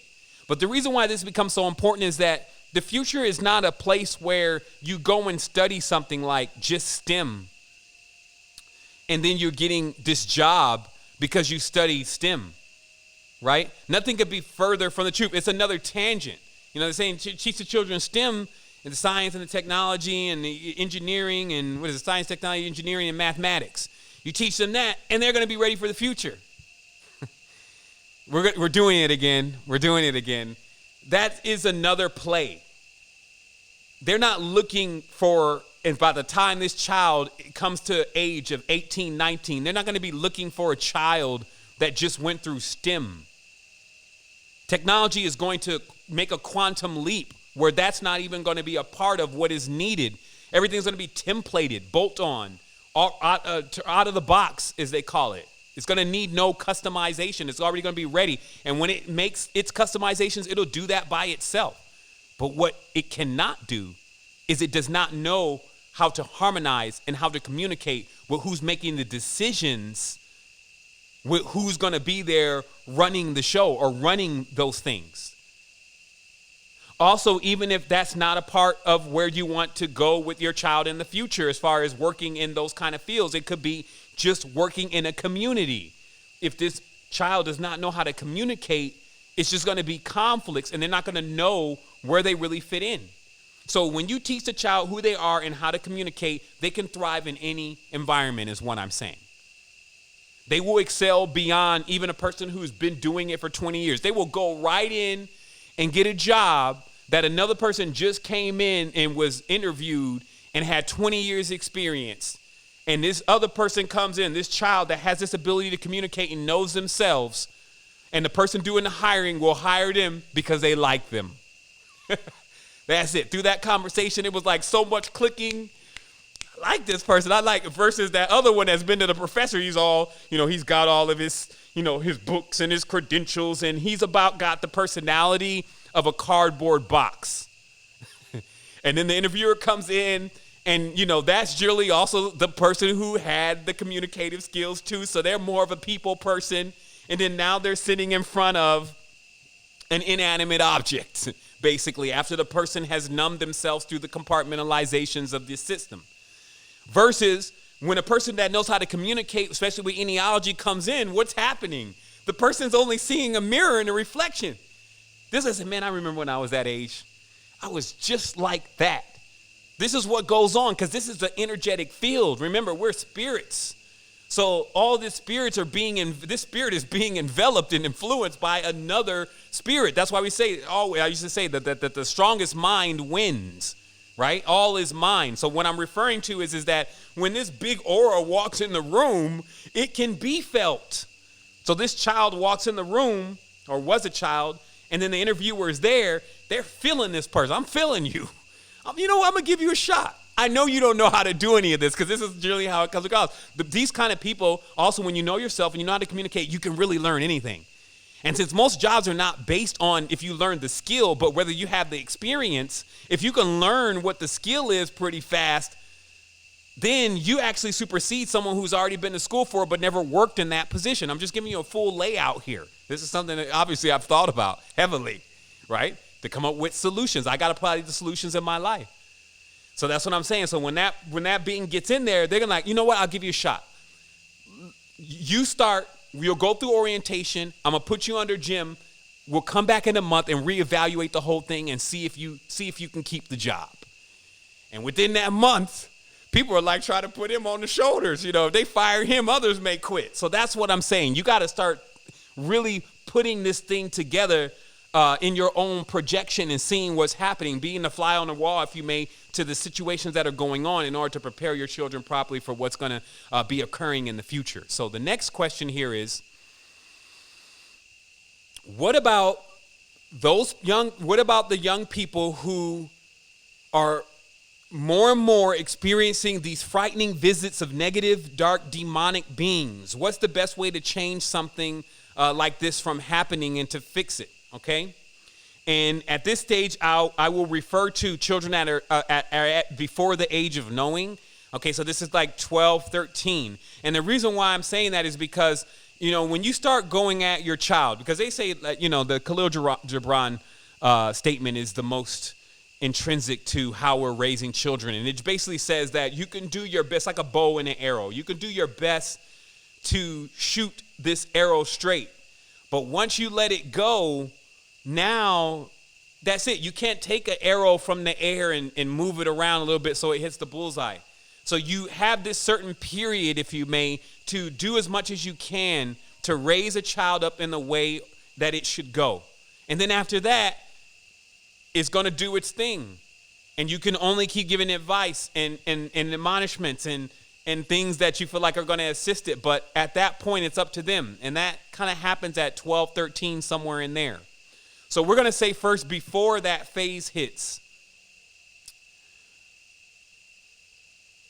what you can do to prevent these kind of situations from occurring, or to even allow the child to know what to do in these situations, is one, start clearing the space before you're going to sleep. If you find that this is happening now, a nightmare every now and then is not something that you should raise alarms about.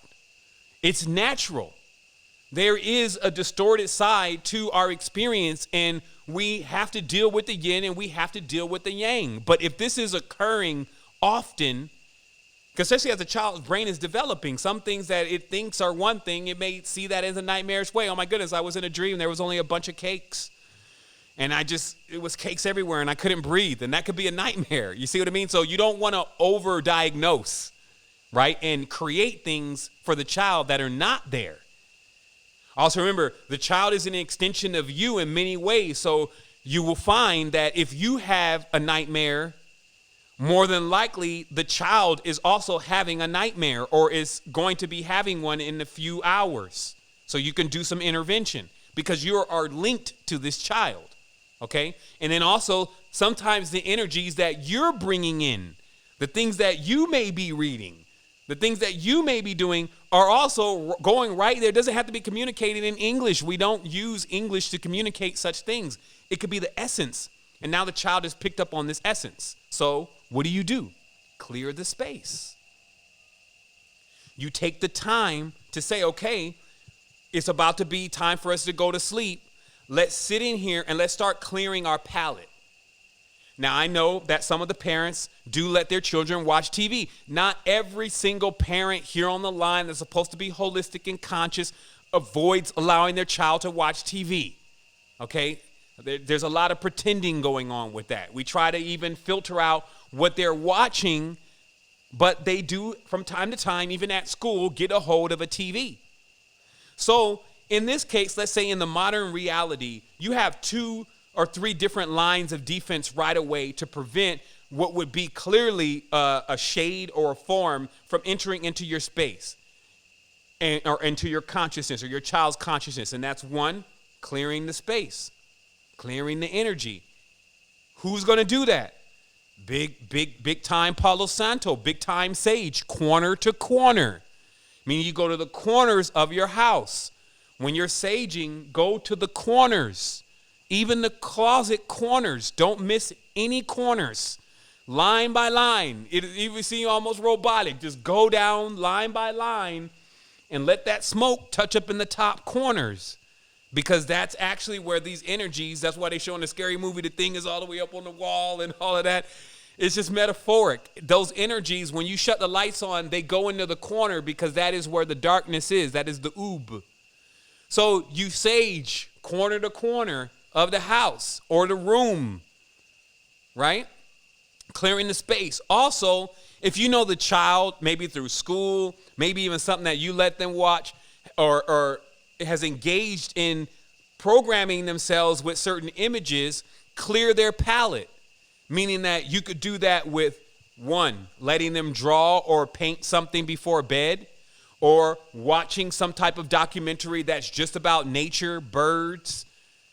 Clear the palette. So that way they basically put a layer over all those images and interactions. And with that, you will probably be able to decrease 60 to 70% of these phantoms from being a part of the consciousness or the energy that is moving through the space.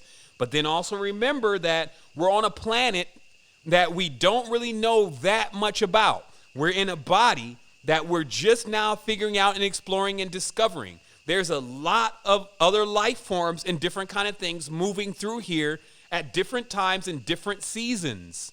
So don't over-diagnose the situation as being that somehow some demon has taken over everything, because when you do that, you give the charge to those kind of things. So use your wisdom in determining what exactly is going on and practice these type of methods. Resetting the mind, clearing the space. Okay, the other question was about expounding on numbers 4 and 7, and we've done that. We're getting to the final questions here. There's actually 3. One question is, I can't help but to notice some people on the plant-based diet seem really thin and almost malnourished, while others are well-built. What is separating them? Are some just not meant to be vegan? Very sensitive question here. Something that, you can lose subscribers over this, like I care. But the reality here is, does every single animal here eat the same diet?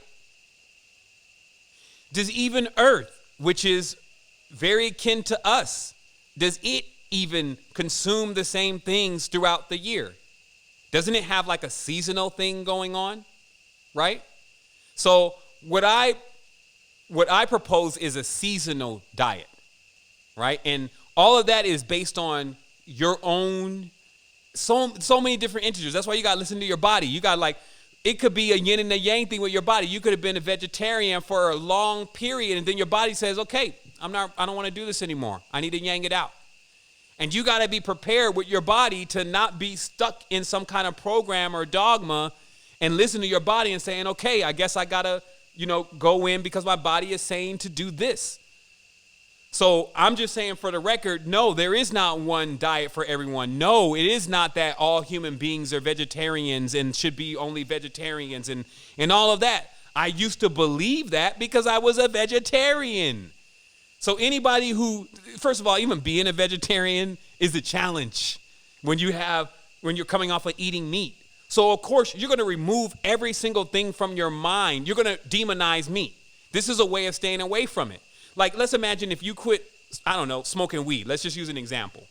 You're going to have to demonize weed at that point. You're going to have to say, yep, weed is really bad for everyone. Weed, it's the devil's lettuce. And it removes much of your brain cells. So you're going to keep reinforcing yourself with this so that way you don't go back to smoking weed. It's a process of you recovering from something to choose to do something else. But now, is that the truth, though?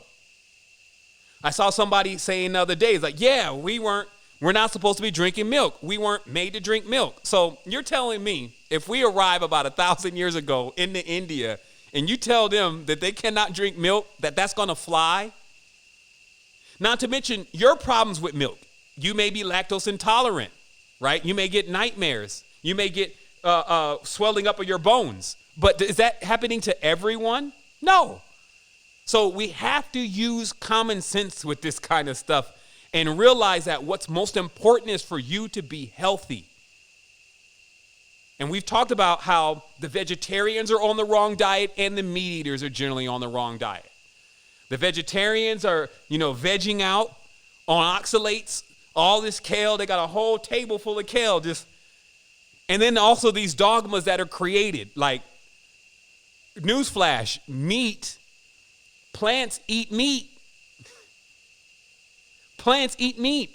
In the soil, there's so many worms, microorganisms, even carcasses from dead insects that the plant is chewing up to make the plant. And then there's another one that animals want to live. Trees do too. Trees know when fire is coming. Trees know when they're being chopped. So again, getting out of the dogmas and just saying, are you honoring it?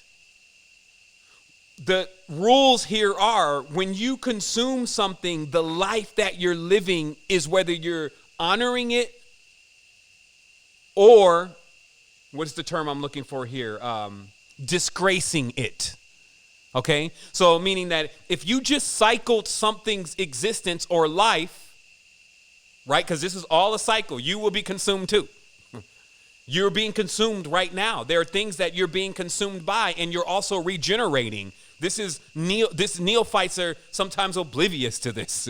They don't even get the communion, the hunt, all of those kind of things, and why they've been a part of our culture since we've gotten here. Since the creation. And then you get others that just want to redo the creation. They just like, well, that's what we did wrong. Now to insist that the algorithm is wrong. You see what I mean? So this just is a slippery slope of madness. It's about being stable and aware of what's going on around you and inside of you, and then making the choices and the decisions based on how you're honoring and your integrity and your values. Okay? And that's what I have to say about that. So this next question it's our final question. When asked what Sovereignty 2020 means by people who are either in doubt of this platform or unaware, how should I explain this? And I actually explained this in the explanation above about World War IV and how to win World War IV and just what sovereignty is doing for us on multiple levels. I've actually answered this question throughout our entire conversation, to be honest, because I've addressed one, the external sovereignties, the internal sovereignties. I've addressed eneology and getting the manuals to our consciousness again. I've addressed removing oneself from this time thing, like anxiety that we're not accomplishing this all today, and getting more seated and grounded into self. I've addressed working with our children with communication more. and actually getting them into a space of understanding who they are, right? So all of these things are what we're referring to as Sovereignty 2020. It is not a one-line statement because there's nothing about our existence that's a one-line statement. So, of course, we have some giveaways today.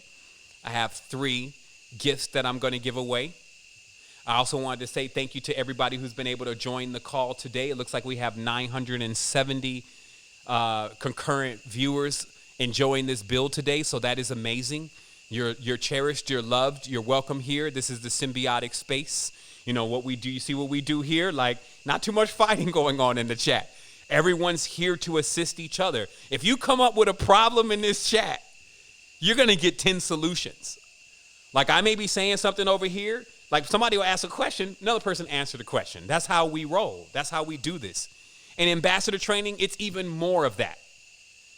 However, it is a work in progress. I know some want instant perfection. It's almost like people deal with me like they're dealing with Amazon or JCPenney, like they have this return policy on their life.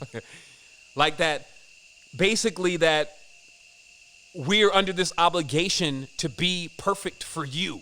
And that's not what we're doing here. I don't want you to mislead yourself into that. We're doing what we can. And also, if you're trying to make one person responsible for every single aspect of your life, that should just be yourself. Don't put that on anybody else. So I will be able to give you knowledge and wisdom. If you're around me, I may even be able to show you some love. I may be able to give you a hug. There are different things that I may be able to do for you, but I probably won't be able to do everything for you. So if you find something that I'm not doing, it doesn't mean that I don't know about it, I'm not aware of it, I'm not trying to do it, that I'm evil, that I have an agenda, and all of that. It's just that I have a lot of things going on, and I'm doing my best. And I'm setting that benchmark of what my best is, I'm setting that with myself. And what I mean by that is that I found in life that if I was always basically trying to please other people, that was really impossible, like real talk. Let me clear some of my lines here real quick. I know we may be getting some background noise. But basically that I would go into shambles because I could not please everyone at times. And the more I became mature, the more I realized just how impossible that was. But I also realized that if I was doing that for myself, though, that I could get very far. So meaning that if you could say I'm in a competition, I'm in a competition with myself. And that's why I kind of warn people that want to go in a competition with me. I was like, yo, you better, I don't think you want to go in a competition because I'm in a competition with myself. And I started this competition a long time ago. And so you may have a little hard time even keeping up because I'm like updating the competition almost every night. I challenge myself to do different things like keep your mind quiet. There's a challenge. Every time I produce, I think a challenge is always something that is opposite than what you were already able to accomplish, to be honest. That's what I find is a real challenge. So if I find myself courageous and brave, my next challenge is to be compassionate and love. Because I got to keep this thing in the balance. Like if I got the fire going on, I got to figure out where the water is so that I can enjoy the steam. And I really go at myself like that, and I trust that because I do that or do my best at doing it, that those who do take the mentorship and say, you know what, there's certain qualities and characteristics that I like about this guy. I'm going to model certain things that I do on that it is based on the examples that I give, and that just be realistic for us being real or actual human beings, spirits, whatever is going on with us, unlimited, limited, unique, the same, all of that going on, that one can understand that when you're working with stuff like that, you really have to be on point with your balance and things. And that sometimes, especially when the moon moves in a certain way or the eclipse happens, it may not work out for you at that moment, but you live again. And in fact, you live forever. So let's do the drawing here. Let me get my screen capture ready. Today, let me look at my stuff here. Actually, I thought today was going to be a pretty shady transmission from it not being that great. And every time, meaning that because I came in and, I was like, especially coming off last week, it's like, how do How do you come after last week? And that's what I was saying. That's the competition with self. And I was like, man, I saw self from last week sitting there. I was like, how do you come after this guy? And then so I also felt that this was going to be a very grounding, and like I said, it was going to be a breathing in type of conversation and type of build. So I was like, that may not be as appealing. But now that I'm at the end of it, I'm like, you know what? This one came out for us very, very sound and very balanced. And I'm always enjoying when that happens, especially, even that we're able to transmit, seeing that every time we jump on here, there's always something going on with technology. So if you want to be entered into today's giveaway, the only thing you need to do is just type in wholeness into the chat. And what that does is that it enters you in for today's giveaway. We generally have giveaways every week unless we've given too much away. Like last week, there were so many gifts and gems. I felt like if I gave something away, then, we'd be glutton at that stage. So today, though, there was a lot of gems and things given. But since it's a Q&A, I want to make sure that we do our general weekly giveaway. So today, and let me just pull this up really briefly.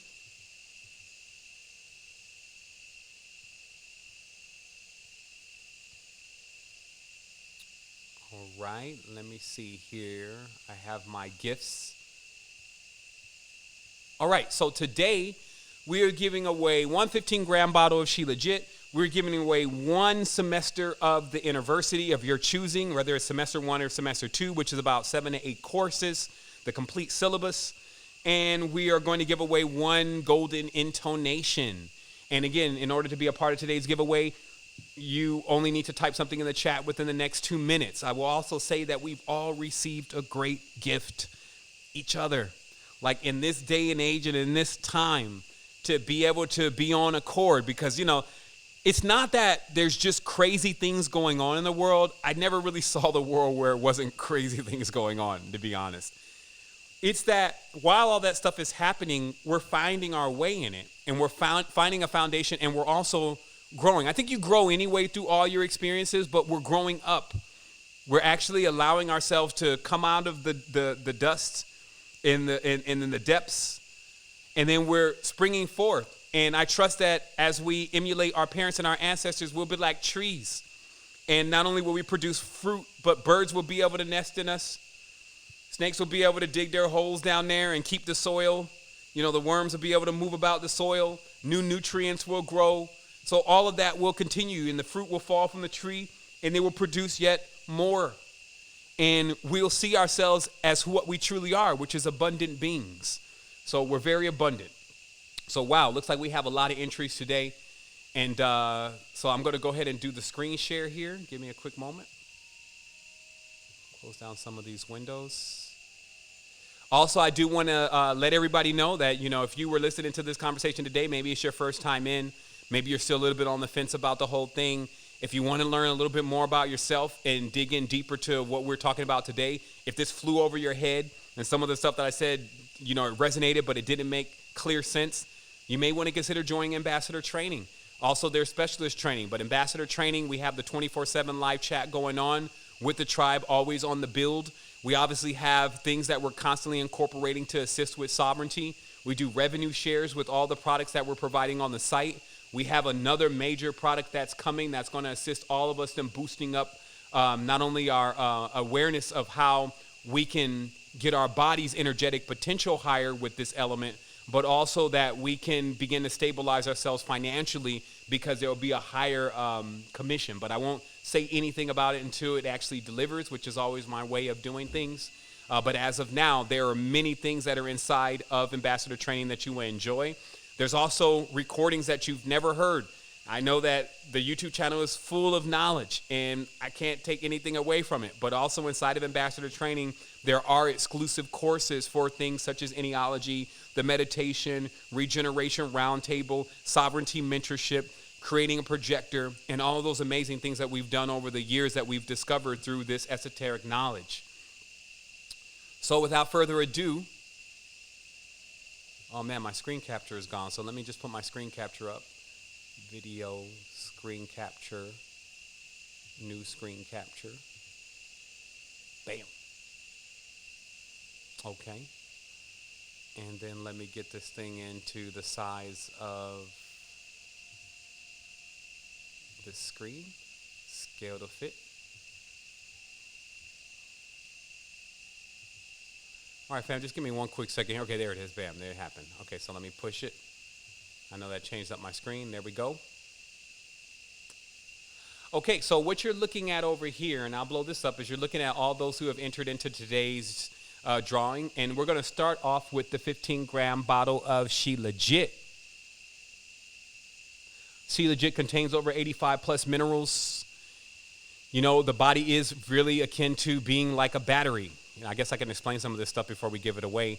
The body is like a battery. So this means that, you know, if you know batteries, you know electrons and you know all this kind of stuff, you know that, you know, even heat, exhaustion, stress, all that stuff, it depletes the cells.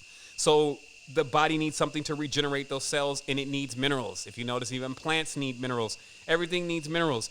She Legit is a super mineral. It's already encased with what is necessary for the mineral to actually digest inside your body. And I'll explain that very briefly. Obviously, vitamins are, let's say you take a Centrum vitamin. The particle is so large that it can't actually get into or be assimilable or be broken down for the body. She Legit, it defeats those issues, and it allows the elements and the essences to go into the body and for your body to have it in a form with the fulvic acid that allows it to break it down and to put it into the areas that it's needed most. So that's She Legit. So here we go. Actually, I'll explain everything now. Also, with the University, I really got in, and at least I think about a year, 2 years ago, maybe even longer, and started really putting in the knowledge that I felt was a great process of coming into this information. So a lot of people were saying, well, man, you're all over the place. And I was like, well, that's just kind of how I do things. What do you want me to do? They're like, man, if you can create like some type of curriculum where you could at least talk about one topic, that would help. So I put my intention into doing that, and I did that for 2 semesters. And I produced 7 different or 8 different courses, depending upon which one you take. And I get into everything. So I go into diet. I go into anything that you can think of. It's fully encompassing everything about our existence in those university sessions. And so we're going to give away a semester of the university. And then finally, the golden intonation, which is the frequency that you hear me play sometimes before or after or during breaks or when something is broken during the show.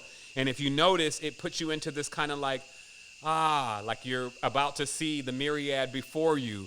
And that's because those are perfect ratios on the octaves. And what this allows is it allows, you know, THX was trying to accomplish that with that sound that they play, but this is the perfect version of it put together by our frequency masters. And so that's the 3 things that we're going to give away today: She Legit, the University, and the golden intonation. So here we go.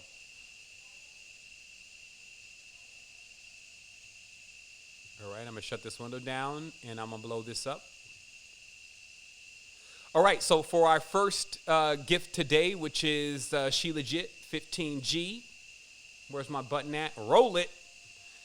All right, so K9, wholeness and balance vibrations, you have acquired She Legit today. Where's my applause? I don't know if that's it because I can't hear my speakers, but I think that's my applause. Yeah, all right. Wholeness and balance vibration. To redeem your gift that you've won today, you only need to go to secretenergy.com and go to the bottom right corner of the site and click on that button. You'll either get more than likely Sean or myself, and you just need to leave your first and last name. And because this is a physical item, your address and your email address, your physical address and your email address, and we'll post that to you in the mail, K9, Wholeness and Balance Vibrations. All right, so this next gift that we're going to give away is actually an entire semester of the university. That's about a $300 value. And so we're going to roll it again, and here we go, roll it.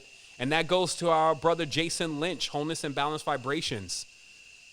I don't even know if that's the clapping button, so let me see. They made me clapping. Okay, it's not turned on. All right, anyway, I'll stop playing with it. Okay, so anyway, my little sound bite today. I have to try that next time. I'm probably talking over it right now. 4, 3, 2, 1, and it's over. Okay, I won't push it again.